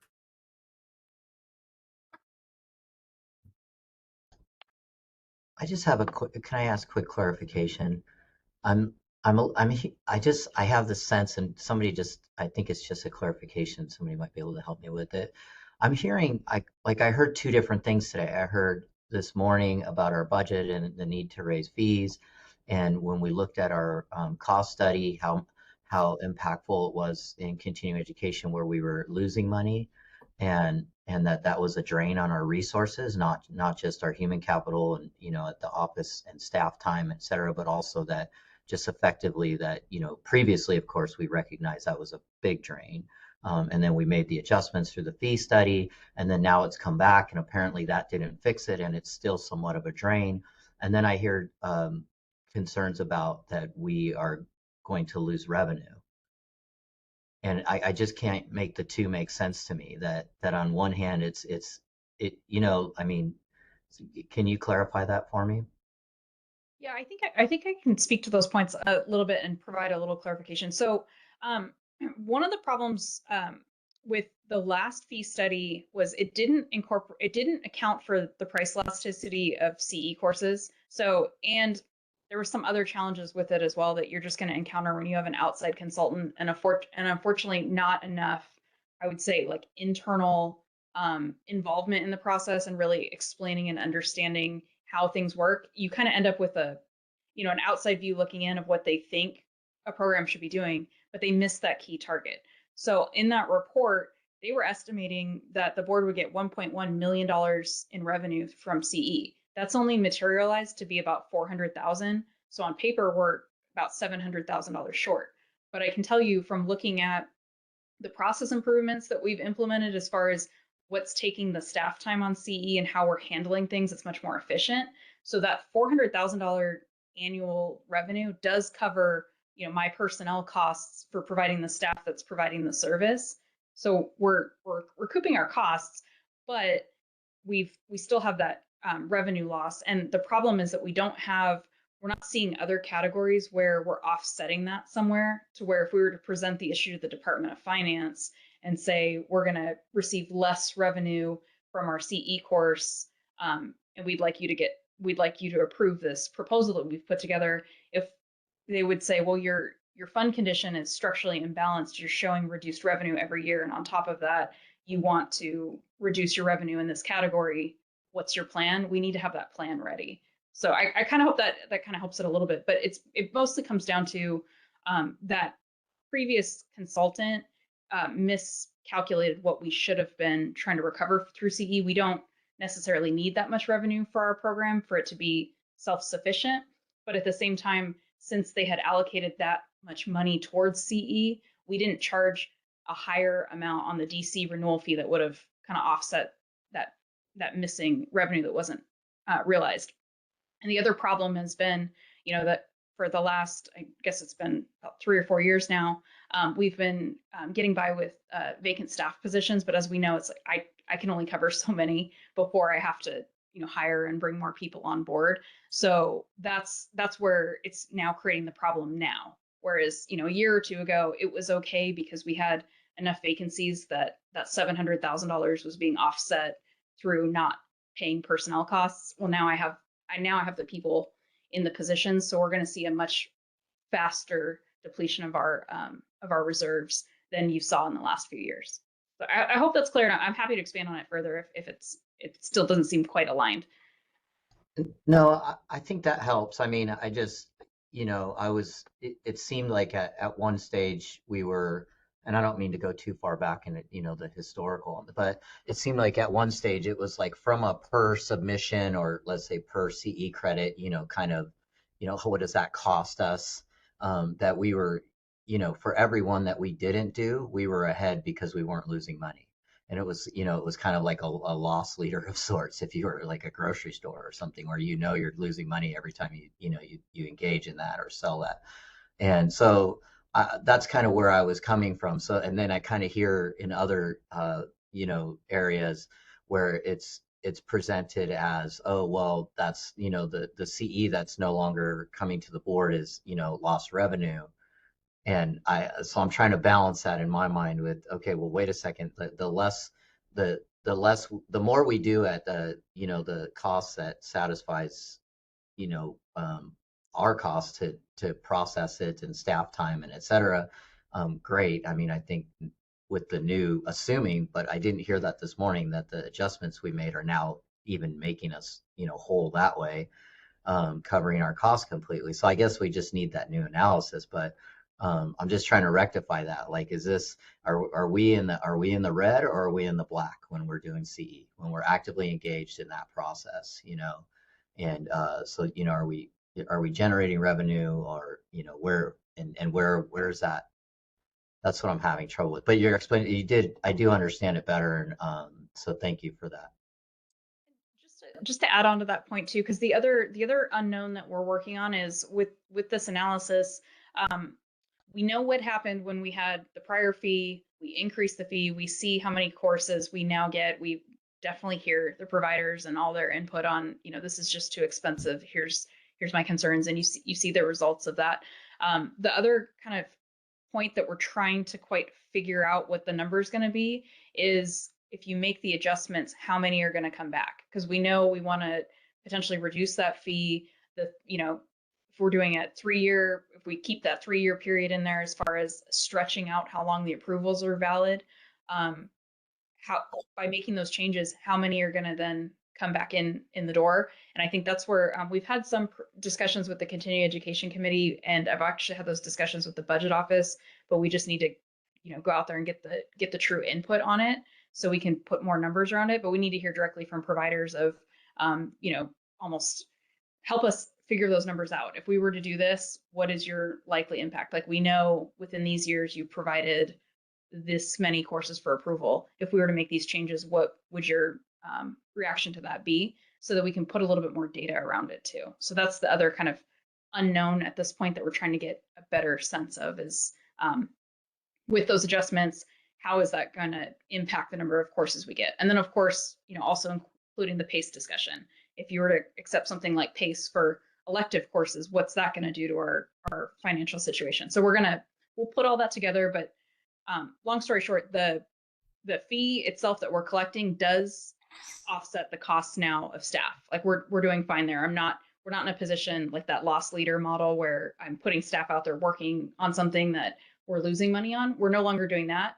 It's just under that analysis, they over allocated, I think, the total revenue that they wanted to come out of the continuing education program. And I think it should have been a lower number. The goal shouldn't have been to get $1.1 million from CE. It should have been, to get $400,000, $500,000 out of CE, and then get your costs elsewhere from licensing revenue to make up the difference. Thank you. That's very helpful. So, and one other thing I might just, because Dave, I remember you and I had a discussion in the past about, who bears the brunt. And I think we talked about that one time. Do the providers bear the brunt, or do the licensees bear the brunt? And I think that's what we also have to figure out is where is that? Because as we heard earlier on the budget, we have this, we put into regulatory a 336 up to 500. And if we go straight to 500, that's going to get us $1.9 million. But is that that satisfies the concern we have now? But what does that do down the road, right? And to your point, you don't want to be 5 years from now having the same discussion.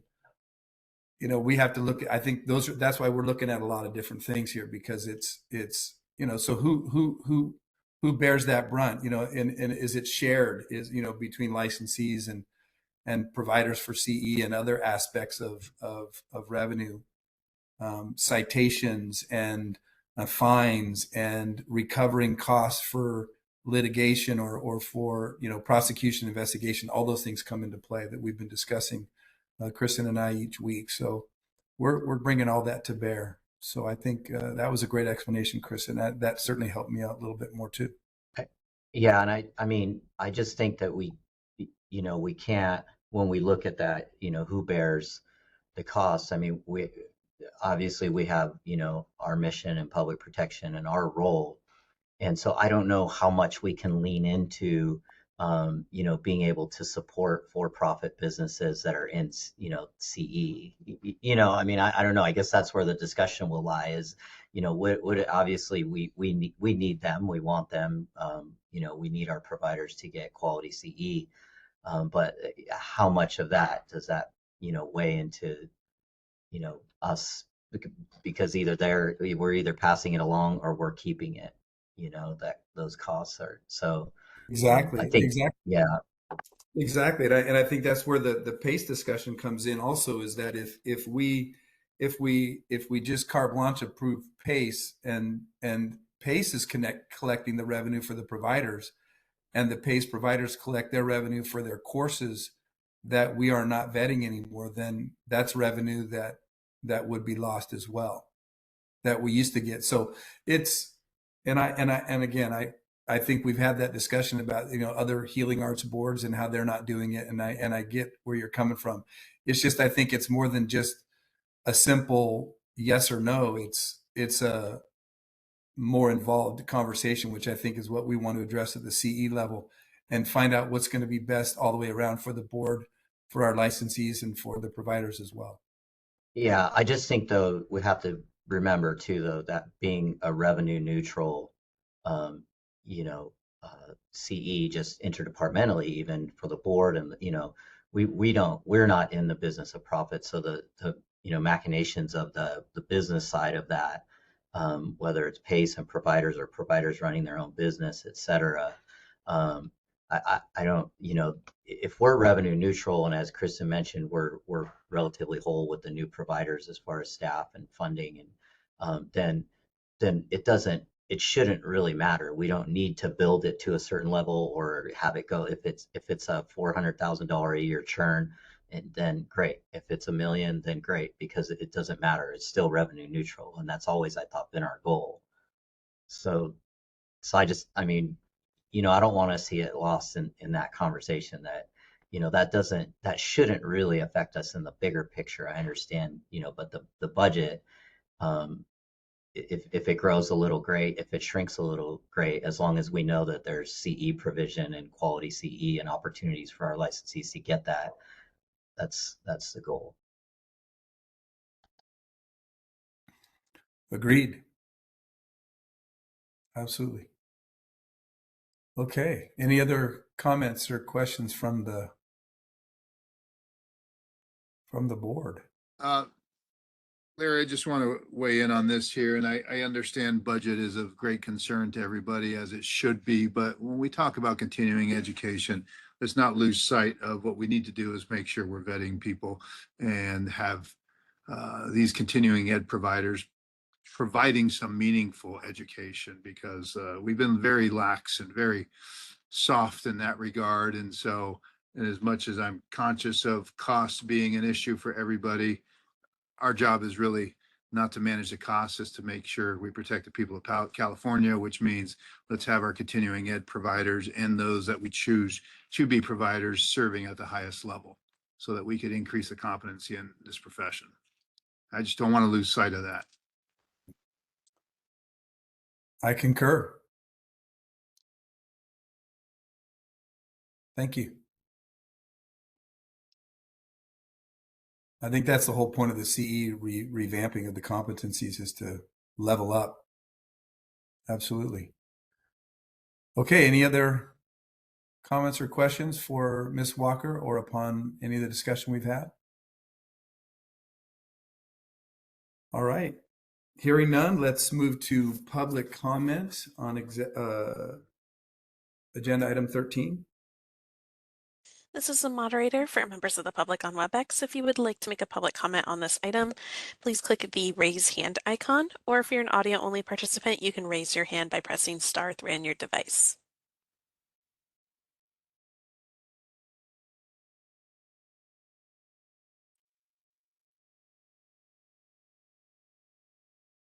All right, and it appears there are no requests for public comment at this time.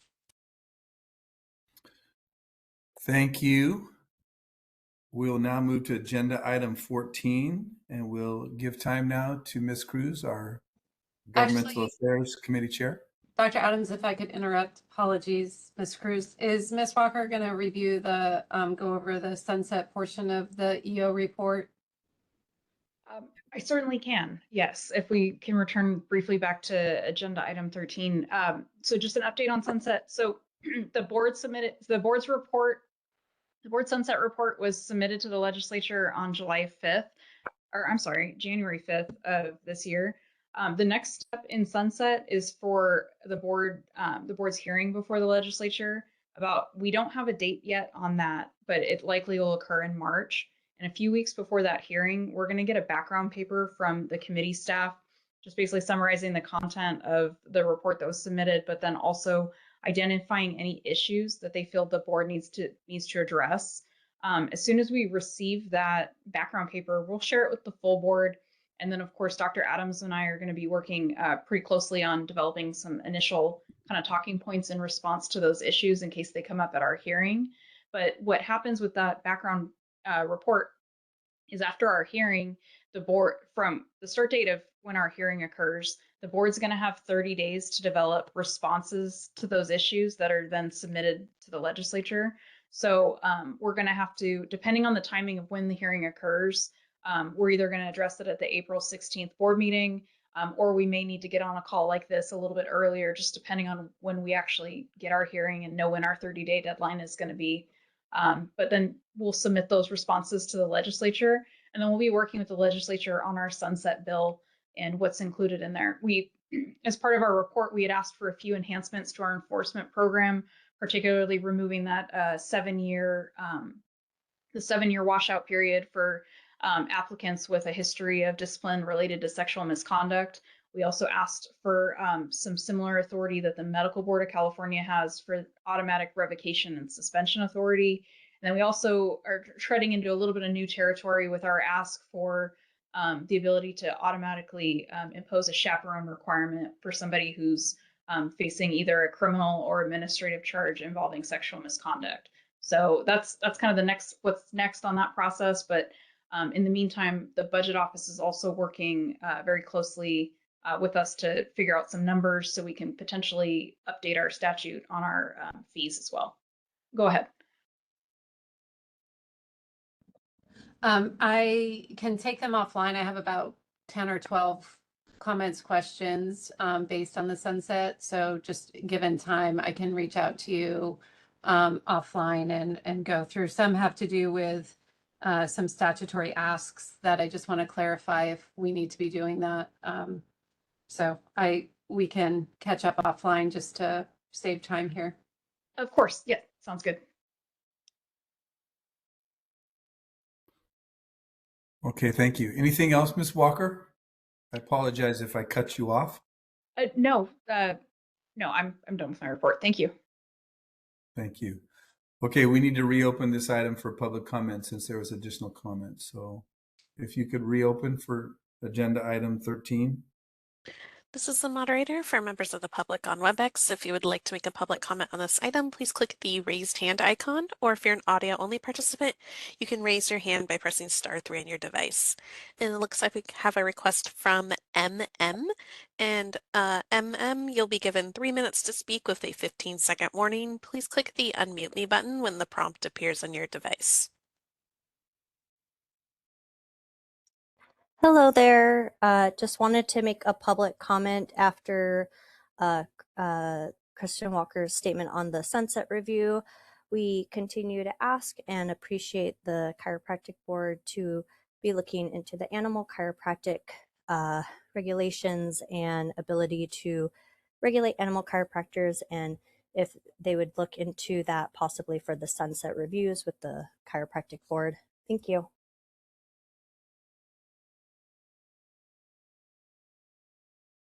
All right, this is the moderator. It appears there are no further requests for public comment at this time. Thank you. Thank you for your comment. With that, we'll then now go to agenda item 14 with Ms. Cruz for a Governmental and Public Affairs Committee report. All right, a number of the topics that we covered in our, I want to say working group session back in October was already covered by Ms. Walker. We discussed the sunset review, which we received update. We also kind of deeply discussed the fund condition, also kind of very much covered in this call. Kind of looking down to the other topics, kind of one that we haven't really covered so far yet is preparation for the strategic plan. I know Ms. Walker mentioned that kind of the different surveys are underway right now. I know myself, I have my kind of own kind of session scheduled with a solid team member coming up. And one thing that we did touch on is, in addition to all that, was for on the public affairs side of things was our outreach.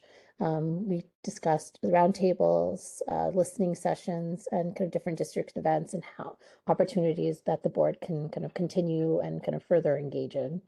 So, and actually, real quick, Ms. Walker, going back to the strategic plan, I believe we may have covered this in our last board meeting, but kind of, can you give a, what's it called, of kind of overview of what to expect coming up? I know we know what's going on. You touched on that, but I know there's a little bit more detail of what to expect in the April meeting as well as a summer meeting of because I know we also discussed kind of a different approach this time compared to last time. So just so that kind of board members understand the level of kind of what we're looking for when. Essentially, what I'm looking for. Sure. Yeah. Thank you. So right now, Solid is conducting what they call the environmental scan. So that involves the external stakeholder survey, an internal stakeholder survey with staff, interviews with leadership and board members to just gain an understanding of where the board's at now and where there's some opportunities. Solid is going to compile all of that information and responses and analyze it into what's called into their environmental analysis report that they're going to provide ahead of our strategic planning session in April. One thing that's new when we met with Solid, and we had talked about it with the Government Public Affairs Committee, so I was happy to hear that Solid's actually already doing it, is they do more of a pre-meeting now ahead of the strategic planning session.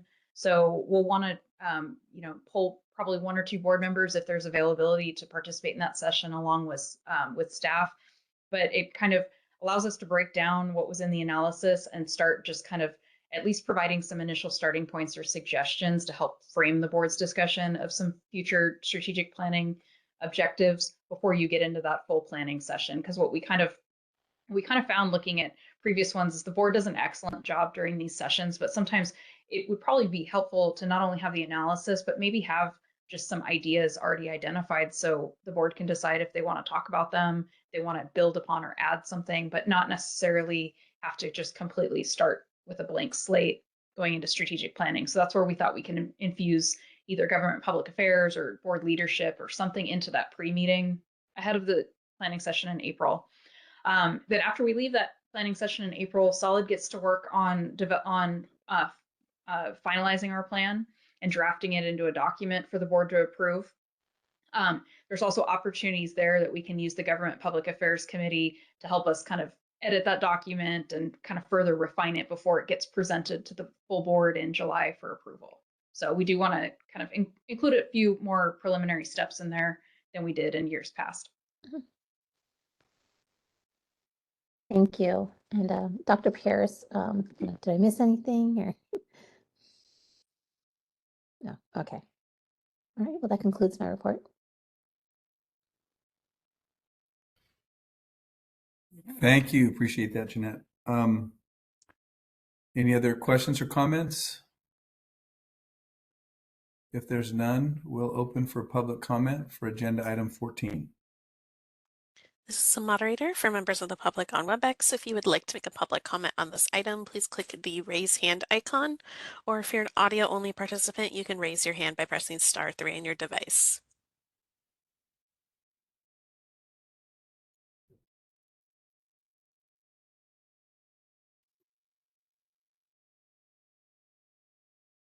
All right, and it appears there are no requests for public comment at this time.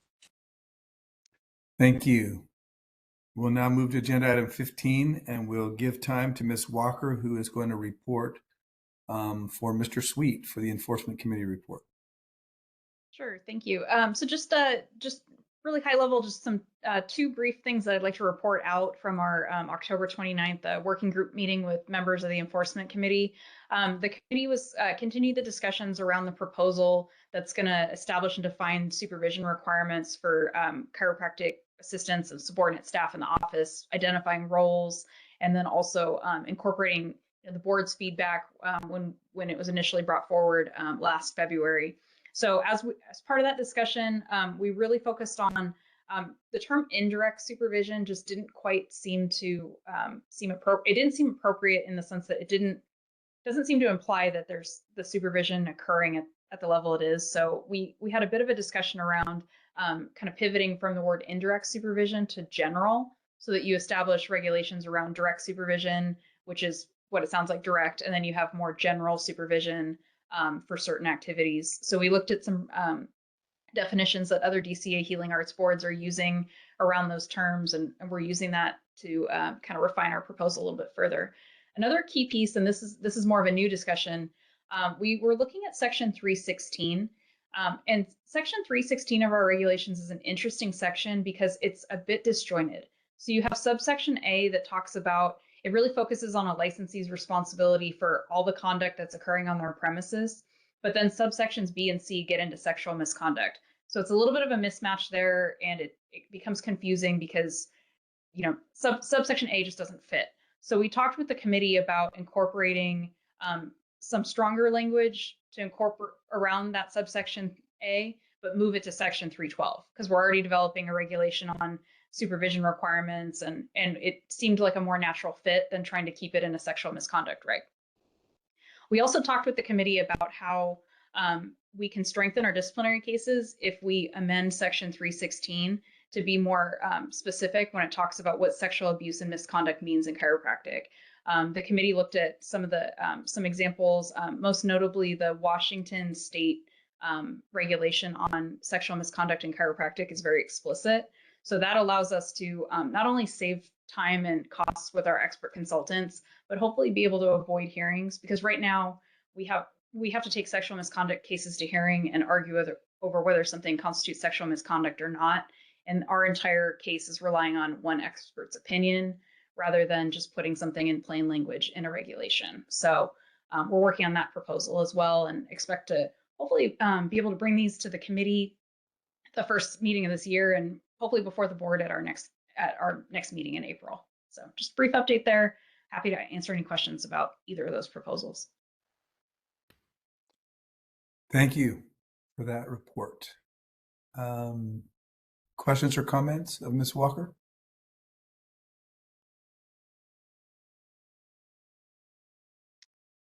Okay, hearing none, let's open up agenda item 15 for public comment. This is the moderator. For members of the public on WebEx, if you would like to make a public comment on this item, please click the raise hand icon, or if you're an audio-only participant, you can raise your hand by pressing *3 on your device.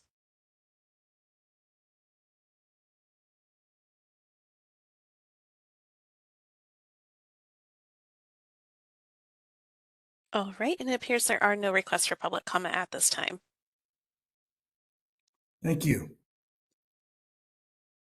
Agenda item 16, we'll now give time to Dr. Pamela Daniels for the licensing committee report. Dr. Daniels. Great, thank you. I'm going to take them a little bit out of order. So I'm just going to start with the update on virtual care and artificial intelligence, because that's a little bit more informational.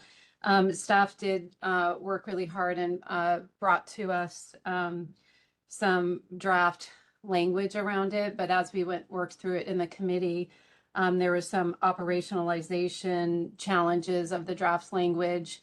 And so we've kind of sent that back with our comments, but we're redefining from telehealth to virtual care, and then also that subset of AI, which is going to have a lot of its own specifications. So, you know, regarding this topic, this is really more informational, but I really ask the board members to start thinking about the operationalization of regulatory language around virtual care and AI, and then any comments, concerns, et cetera, to start really feeding those either to the committee or to Ms. Walker.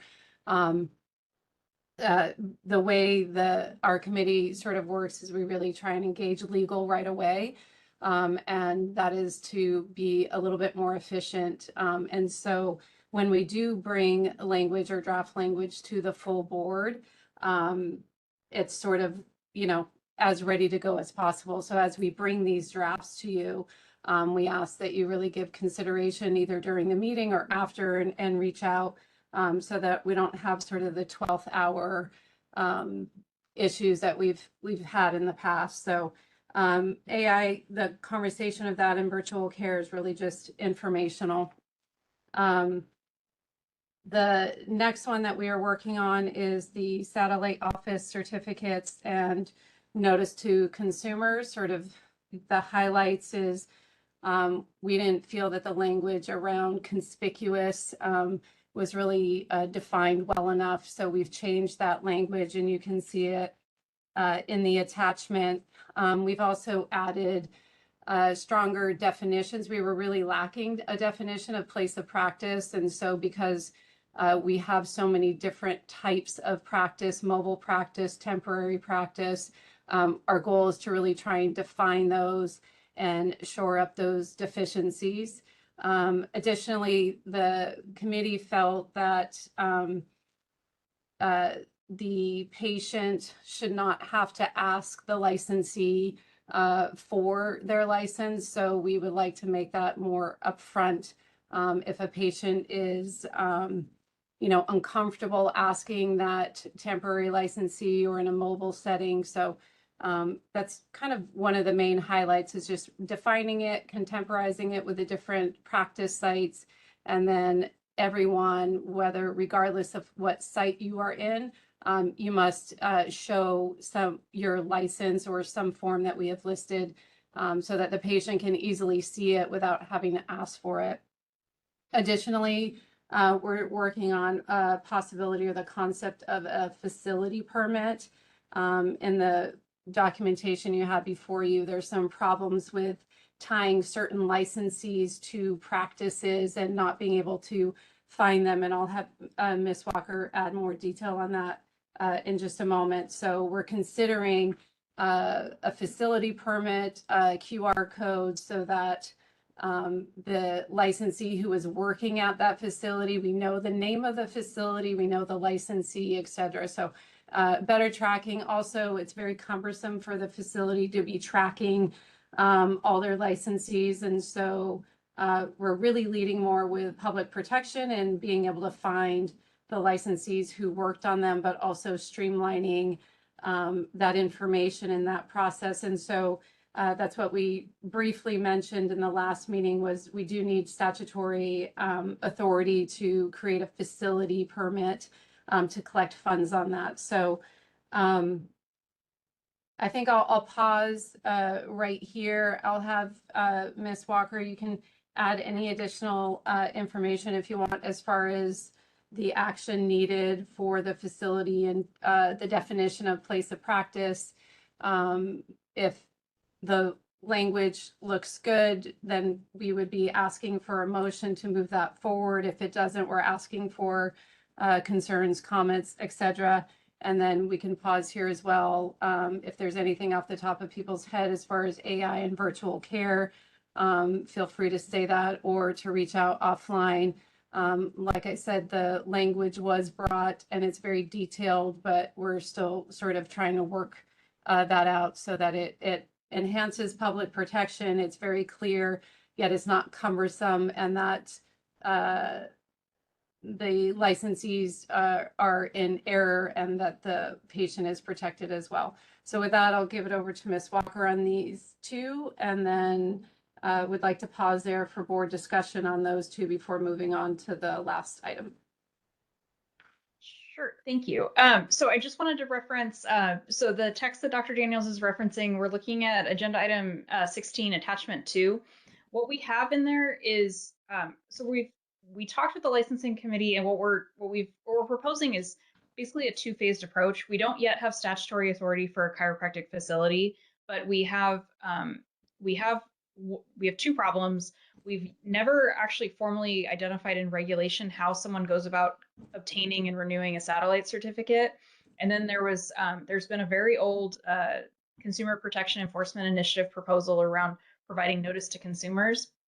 And with a lot of the other licensing boards, they've required that licensees put a statement just in plain text on their wall. The licensing committee worked through that, and we realized that that's not necessary because we already have a license posting requirement, but it's not clear enough So what staff's working on is with DCA to clean up the license itself to include a QR code, the way it prints for licensees to have. But in the meantime, what we have under attachment 2 is it's a fully developed regulatory package that would implement our satellite certificate issuance and renewal process, and then also clarify the requirement for posting your license or satellite certificate at your place of practice, whether it's a fixed place of practice or it's a mobile setting. So it gets us most of the way.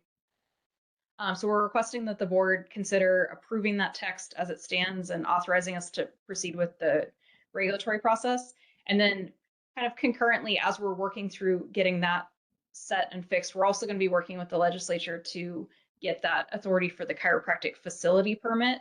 And the idea is that we would build upon this language with a future regulation that then implements that once we get statutory authority. So we're asking for the board's permission to proceed now with what we have so that it's better than our current reg, which is missing all of these requirements. And then knowing that further down the line, the licensing committee is going to continue building upon that. So thank you, Dr. Daniels, for letting me add that.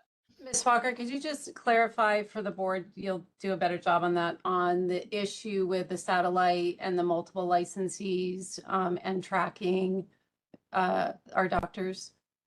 So that's the issue that we're working to address through Sunset and why we want a chiropractic facility permit. So one of just the simplest example of it, meaning if I've got a business with 5 licensees and 4 locations, I have to have 20 satellite certificates floating out there, and there's no real connection between any of them. Once we can get the statutory authority to be able to charge a fee for a chiropractic facility permit, that changes and it means I need 4 facility permits and my 5 licensees are attached to all 4. So not only does the board know that there's that connection there and it's easy to track, so does the public. It's also much easier for the licensees to manage, and it's cheaper. So that's kind of the phase 2 that does require this statutory fix, which we're working on with the legislature through Sunset. And in the meantime, so that we can address that outstanding CPEI proposal around notice to consumers and clarify how you actually go about getting a satellite certificate, because it's not currently in regulation.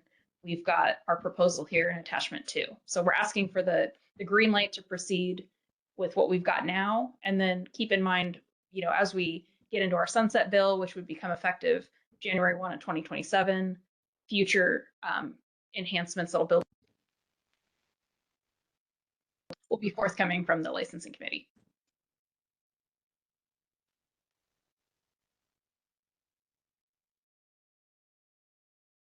Thank you, Ms. Walker. So Dr. Adams, if you want to head off, we're really looking for conversation, brief discussion from the board, or to move ahead. Okay, I know that you want to take this kind of in parts. So I think what I'm hearing from you is let's take each section, because one is requiring a motion and the second part is more discussion that you want to get to. So because it's all under one agenda item, I think what Dr. Daniels is looking for is for discussion from the board about the language that's in attachment 2 right now. If you have suggestions for changes of language, kind of, speak up now, let her know that.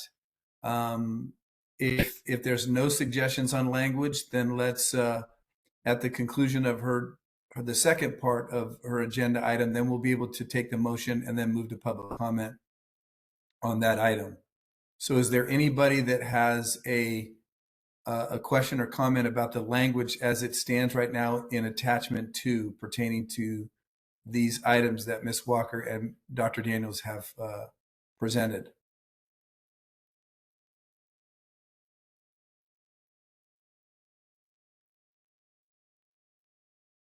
It's important that if you do, now's the time to do it so that they can move forward and not have to feel like they're circling back at a future meeting and have questions to the language then, because it's harder once they're moving along. I have one thing, Chair, on page 5, bullet point number 2, clarify that any person practicing chiropractic through virtual care with a patient who is physically located in California must be actively licensed by the board. Say a patient is traveling in California on vacation and they have something, I think it's very reasonable for them to reach out to their chiropractor who may be licensed in another state but not licensed in California. It'd be awfully burdensome for them to have to find a California licensed chiropractor to offer some advice. So I think that is something that warrants as an amendment. Okay. Dr. Aslino, so would that imply some language around resident versus non-resident Californian? That would be good, yes. Okay, yeah, I like it. Thank you. Yeah, and just to be clear and to clarify the virtual care, that language went back. So these comments are super helpful. We also, there was some language by staff on a certain time for the informed consent. And we do realize that sometimes there is an actual emergency virtual care visit and then following up with particular documentation that would be required with virtual care. So resident versus non-resident, super helpful. And then any other comments on the AI virtual care? I also, on that level, if we look down to line number 4, Dr. Daniels, or bullet point 4, it says that requirements for obtaining patients' verbal or written consent for the use of virtual care. I mean, if they're going through with a visit, that is consent. I mean, do we really want to make it more burdensome to have yet another form filled out or so? Unless we're going to just accept that verbal consent, but if the patient is following through with that virtual visit, I would say consent is implied. I don't know what having this in here, if it adds much to patient protection.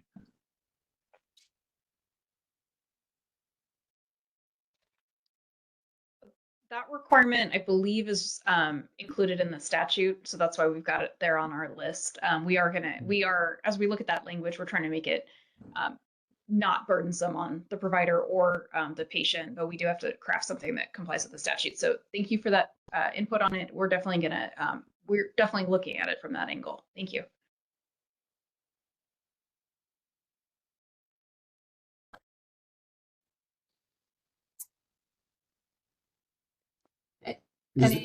Go ahead, Dr. Adams. Oh, you were gonna, yep, you were gonna ask the same question I was. Yeah, and the virtual care AI is just very in process. So we ask that if you're thinking about it, need a little bit longer, just reach out to the committee or to Ms. Walker and just kind of ping us with those thoughts of really thinking it in that operational and public protection, like those comments have addressed. So if there's no more discussion on that, if we can move to the proposed language for the agenda or for the attachment number 2. Are there any areas that you feel need to be clarified, changed, problematic? Or is there, and we're not attached to a motion or not a motion. We just want to make sure that the language is thoughtful and appropriate.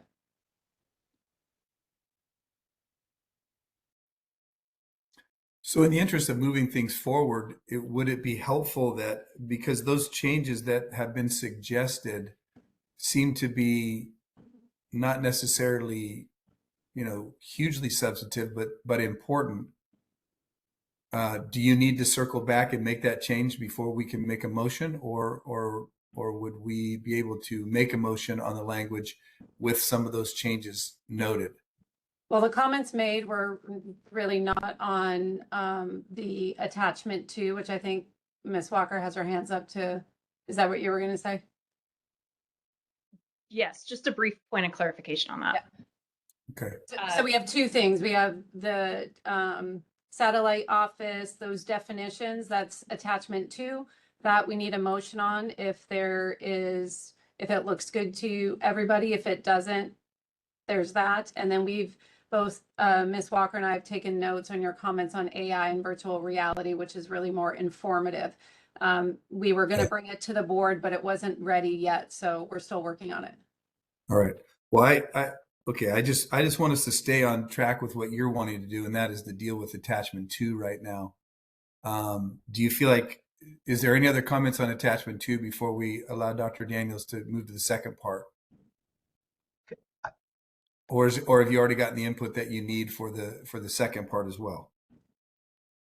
Dr. Paris, did you have a comment on attachment? I was just wondering, no, not on attachment 2. So I was just hoping we might circle back. I just had a question that came to mind on the previous, kind of would just add on to what Dr. Azzolino was saying. Yeah, but go ahead. Can we do that? Okay, I'm sorry. No, it's not a problem. That's why we want the input, because we haven't put it together yet, so we want it now. Yeah, thank you. I'm wondering if that bullet point, specify the requirements for obtaining the patient's verbal or written consent. I'm wondering if that is not in conflict with 139. I'm sorry.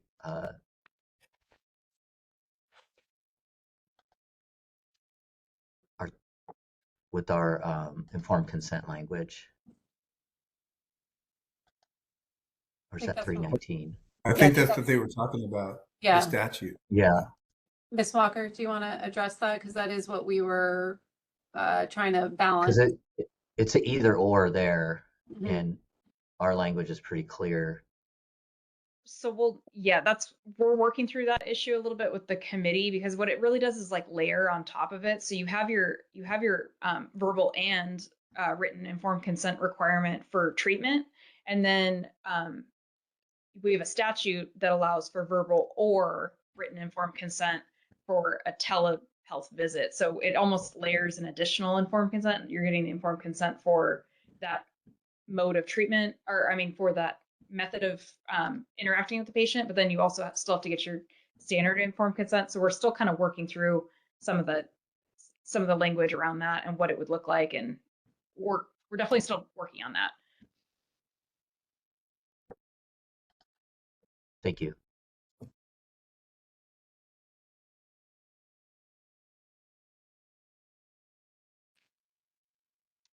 So, Dr. Daniels, it seems like multiple comments were coming through there. So, do you feel like you have sufficient insight now?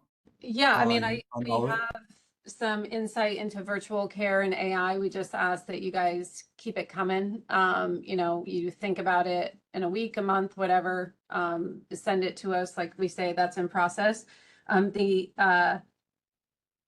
The next ask, it would be possible motion on the attachment 2. And I think what I'm hearing from you is you want to wait until I address the last item that we have to go through today. Is that correct?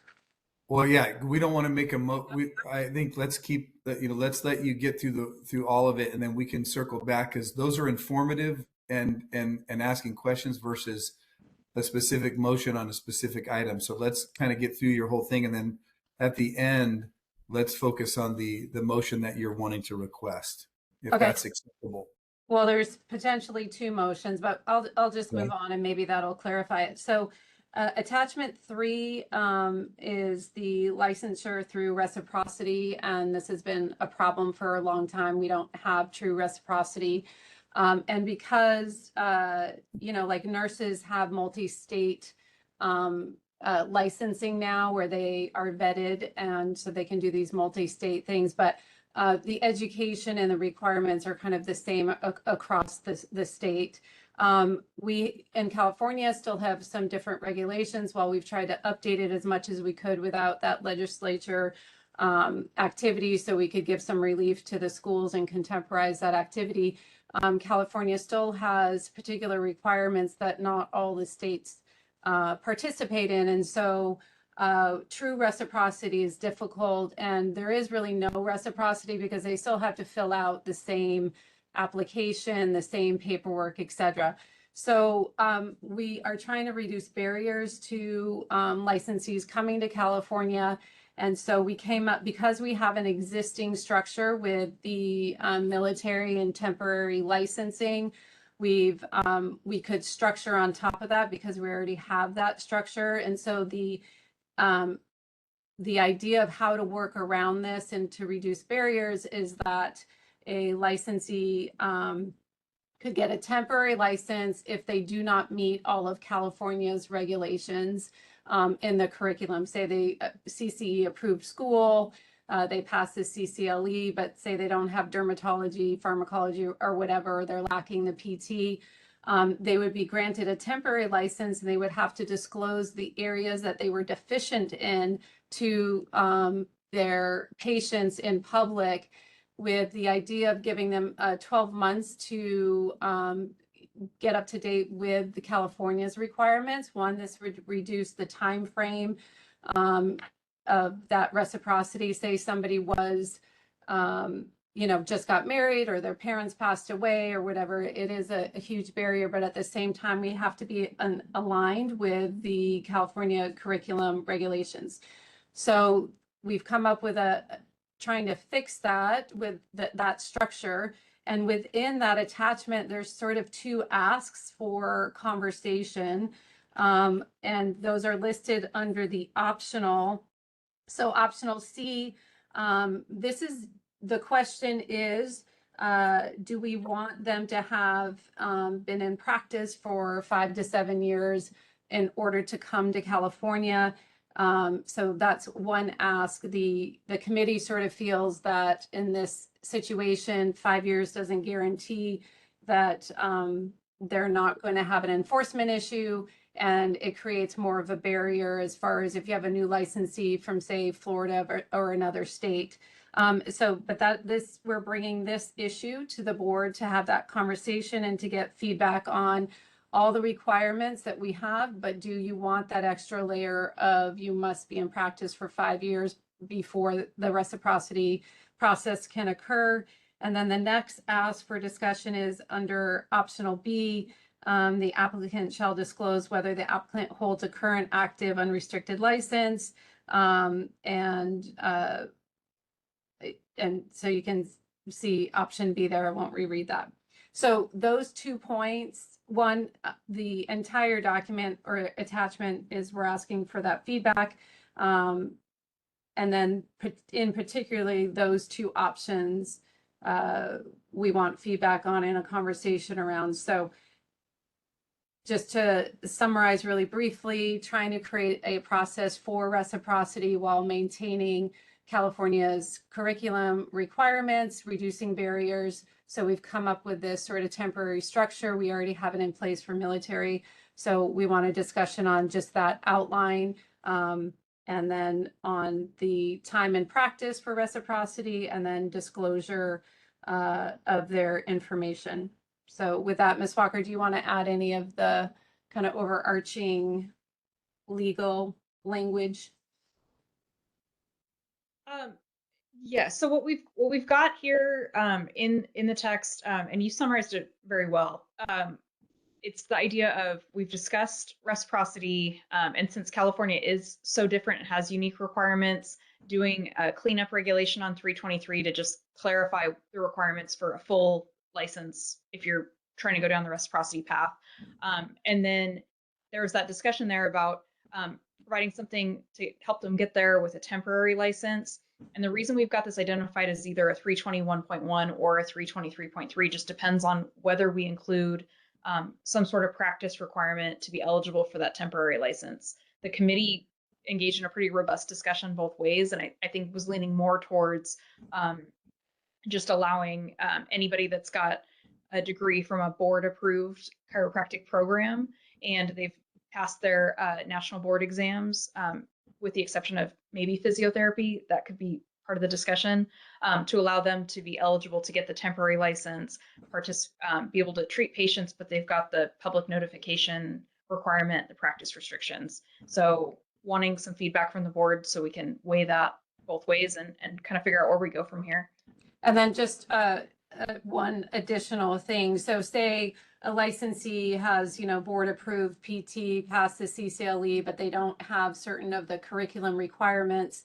We're looking, and say we did the temporary license, we're looking at vetting accredited schools and options for those licensees. If they were pre-vetted by the board, they could be on the website if you, finish however many units you need and certain requirements. And or they could bring where they want to do that curriculum to the board, and the board could vet it. So we're trying to look at easy options to bring up the competency, making sure that all CA licensees are the same, but reduce that barrier. And so we would be adding sort of pre-vetted accredited colleges, et cetera. So that's just an additional nuance layer. And during the temporary license issuance for that year, would they be prohibited from practicing that particular discipline if they're a solo practitioner? And then if they are practicing under the license, like practicing in a facility where there is a California licensed chiropractor, would they be able to do those things kind of under the auspices of the unlicensed, kind of like a CA performing?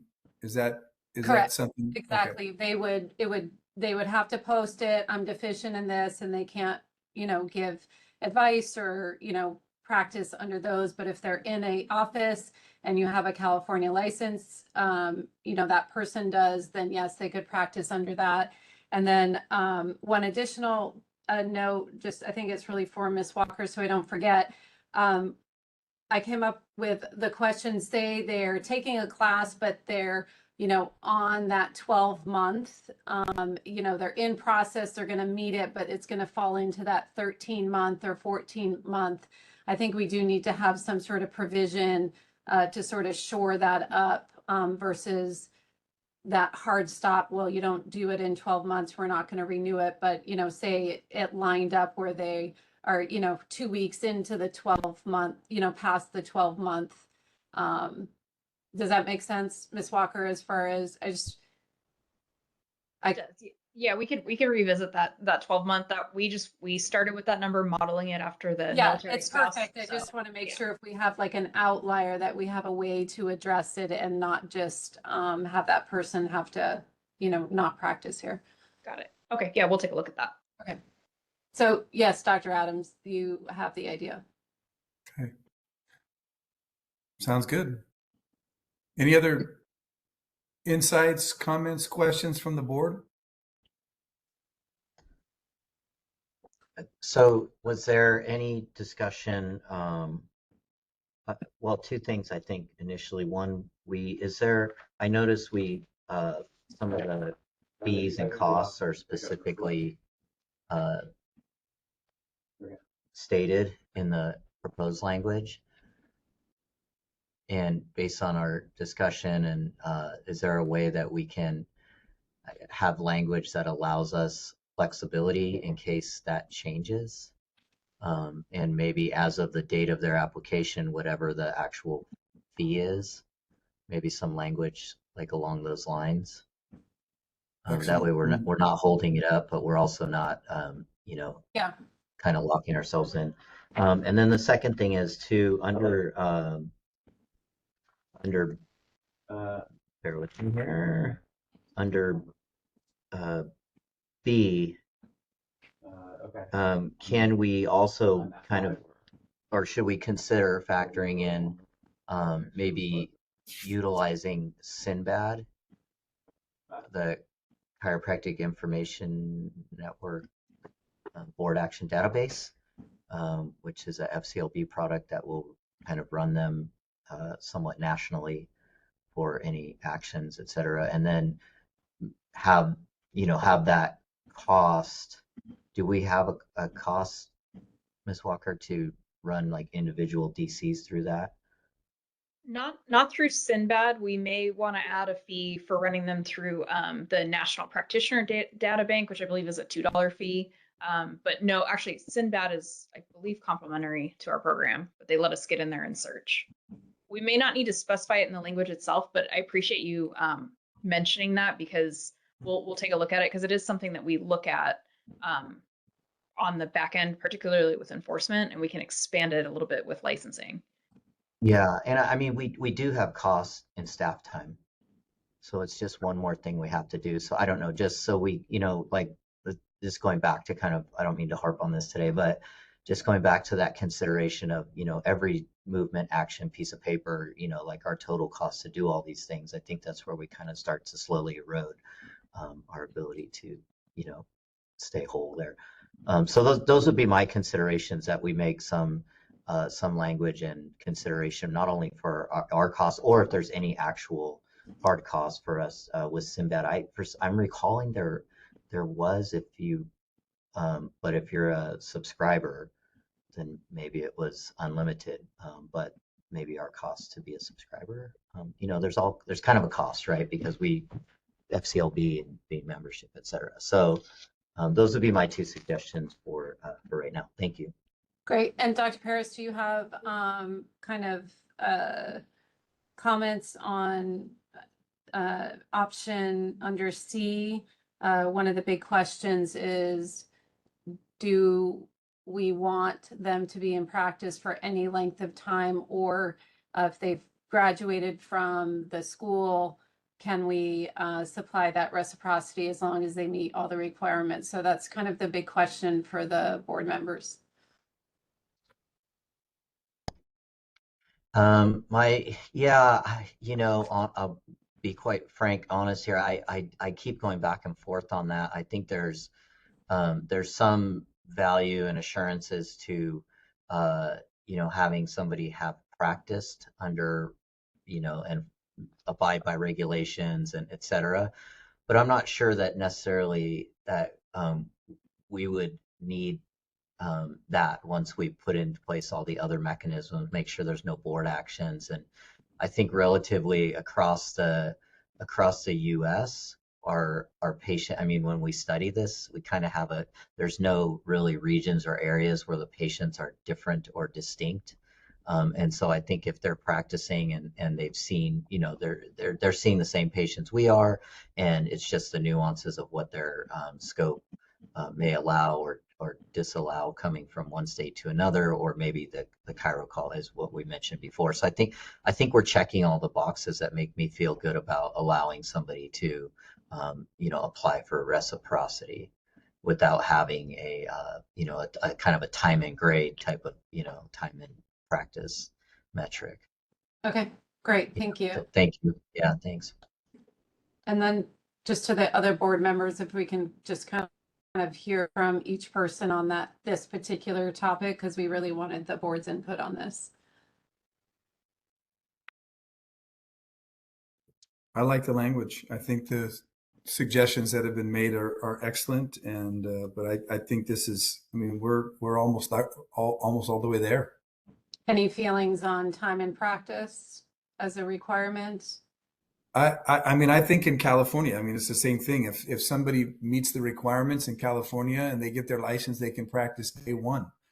I think having a 5-year time limit, if we've got these safeguards in place that we're double checking and we're making sure that they don't have any disciplinary, and they're working on the temporary license to get those deficiencies taken care of, I think that satisfies that for me. I don't think we need to have a 5-year or a time limit.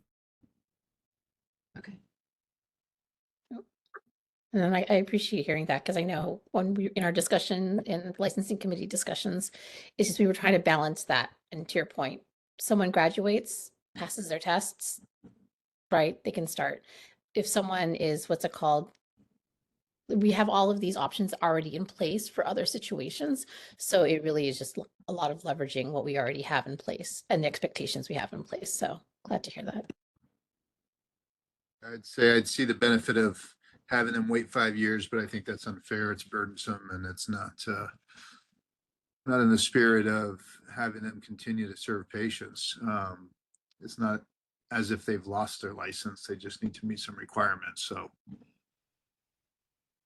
I'm in favor of just allowing them to practice the minute they've meet all the requirements. Okay, great. Thank you. We really appreciate, Ms. Cruz and I really appreciate the comments and feedback. And so the way this one stands, I believe, and Ms. Walker, you could correct me if I'm wrong, no motion on this one. We'll take this back and feather in. Yeah, hold on, Dr. Paris. We'll feather in. Sorry, go ahead. We'll feather in the feedback that we've gotten and rework the language with the fees and all that. Yeah, Dr. Paris? Was there any discussion on the language of conditional versus temporary? The reason we picked what came to mind, we were trying to find a solution, and the language is temporary license for the military, and we already have that structure. I'm not attached to the word, so if we can get conditional in the language, that is a little bit more clear, that's fine. But again, it was really trying to build off of what we had and streamline it as much as possible. So I'll let Ms. Walker address that.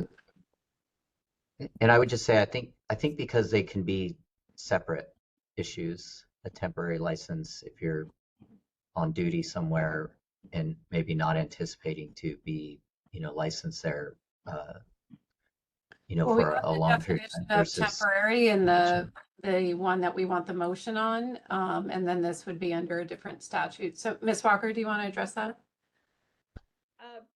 We can take that back and explore it. Certainly, I think it might change the structure of what something actually looks like, and I probably would want to run that concept a little bit through legal before I reported back on that. Because with temporary, we'd be following an existing path. There might be conditional license pathways that already exist within DCA that I could take a peek at and research for the board.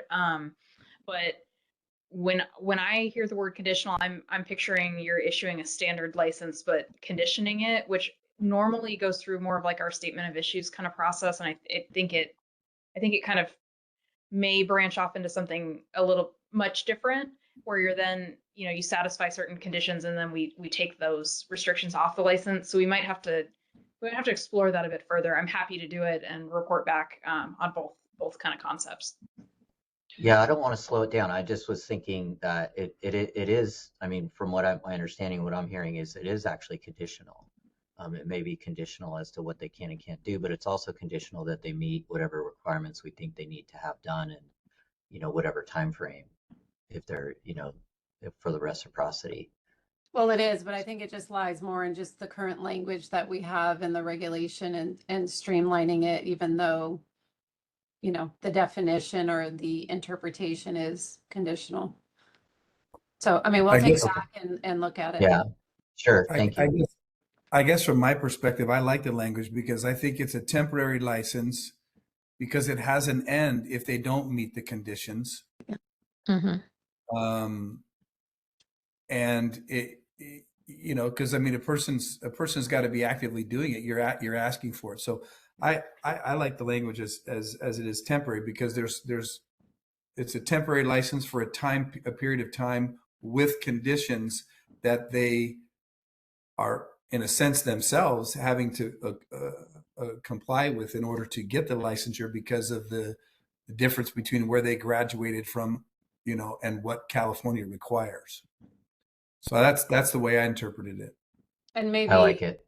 we can I'm work off on of it. that. Yeah, maybe we can work on that language as far as incorporating sort of both. It is a temporary license because it does have an ending point, but state the conditions, and use that terminology. So we'll definitely take that back. So thank you. I just wanted to, if there's no further comments on that, I just wanted to move. Dr. Daniels and Dr. Adams, if you're going to be going to public comment, might I suggest that you go to public comment on 16A and then do 16C since there are no actions, and then return to 16B to see whether there's a motion, just to make sure the record is quite clear. Perfect. I like that. So Are you, do you feel you have sufficient information or feedback, Dr. Daniels, on what it is that you wanted to accomplish with this agenda item so that we can do just what Shelley has recommended? Yeah, and Ms. Cruz can chime in, but I feel like 16A, 16C, we've definitely gotten some good, sufficient feedback, so we're good there. Again, we invite you, if something comes up later, just to ping us. So I think we can move that to public comment. Ms. Cruz, are you okay with the feedback we've gotten? Yes, I am. Mhm. Okay. Okay. So, moderator, we're going to move to public comment on items 16A and 16C. If you would open that for public comment, thank you. This is a moderator for members of the public on WebEx. If you would like to make a public comment for item 16A or 16C, please click the raise hand icon, or if you're an audio only participant, you can raise your hand by pressing *3 on your device.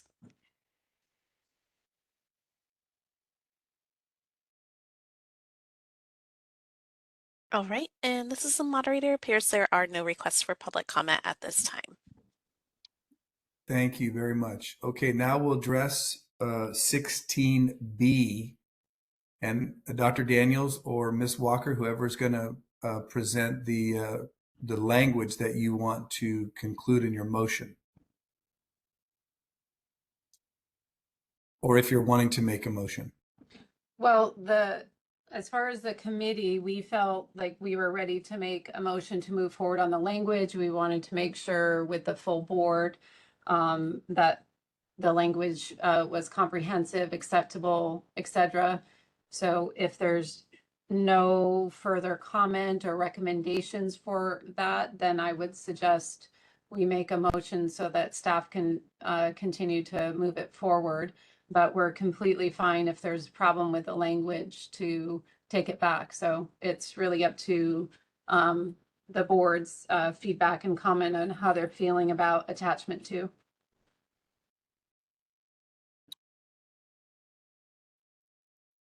Okay, any additional comment on attachment 2? I thought we pretty well discussed that. And my understanding was I thought you were that you liked the language. I think any suggestions that were made, if you're ready to move forward and with that language, I don't know that we need a motion to just encourage you to continue working with the staff to finalize it. We But if actually We do need a motion. We do I'm need sorry, a motion on this one. And there is a proposed motion in the meeting materials, should Correct. someone like Yeah. to read that. Right. Thanks, Shelley.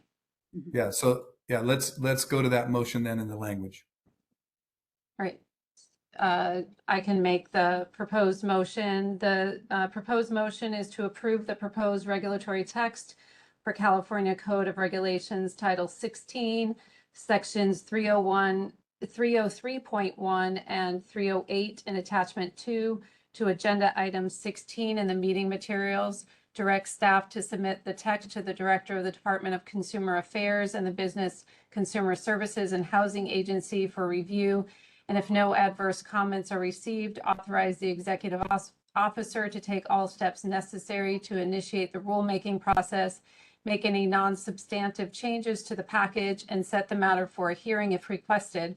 If no adverse comments are received during the 45-day comment period and no hearing is requested, authorize the executive officer to take all steps necessary to complete the rulemaking and adopt the proposed regulations at CCR Title 16, Sections 303.1 and 308 as noticed. I will second that motion. Great. And public comment on this? Yes. This is the moderator for members of the public on WebEx. If you would like to make a comment for 16B and the motion that was presented, please click the raise hand icon, or if you're an audio only participant, you can raise your hand by pressing *3 on your device.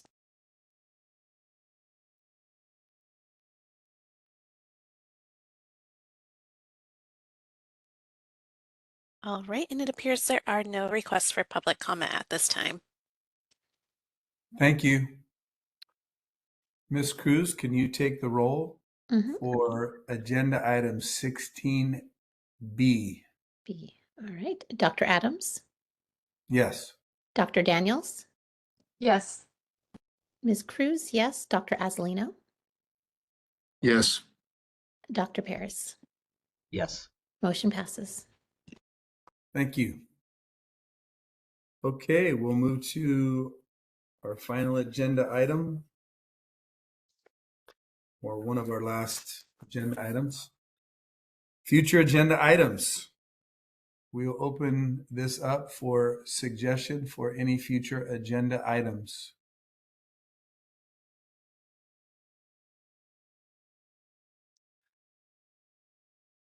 Any burning desires to have certain discussions on certain topics?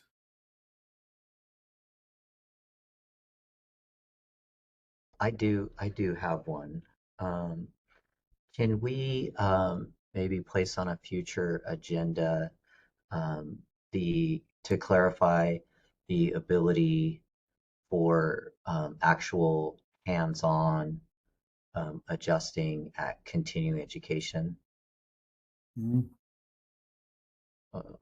I think there's I did get an inquiry from licensee and CE providers about the ability to actually, have the opportunity to do that, however that needs to be done, or whether it's a waiver. And of course, it would always be, by choice. But I'd like to see us just clarify that for our CE providers, that those that are willing to still do face-to-face and actually put their hands on people, that they kind of get that full experience if there's an opportunity. Good item. It's always kind of been a question, right? I mean, for all the years that I've been in practice, too, you go, it's like, okay, put your hands on and kind of do it, but don't do it. And I mean, if we could just come up with a way where it's not considered a violation of like adjusting or, patient establishment or anything. Excellent. Any other suggestions for future agenda items?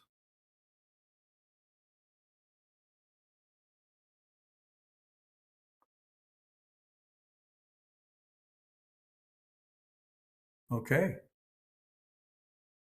Well, if you think of anything after, don't hesitate to email myself or Ms. Walker, and so we can address some of that. But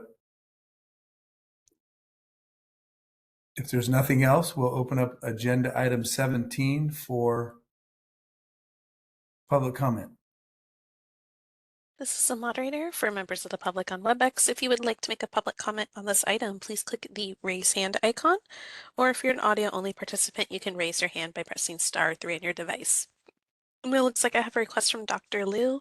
Dr. Liu, you'll be given 3 minutes to speak with a 15-second warning. Please click the unmute me button when the prompt appears on your device.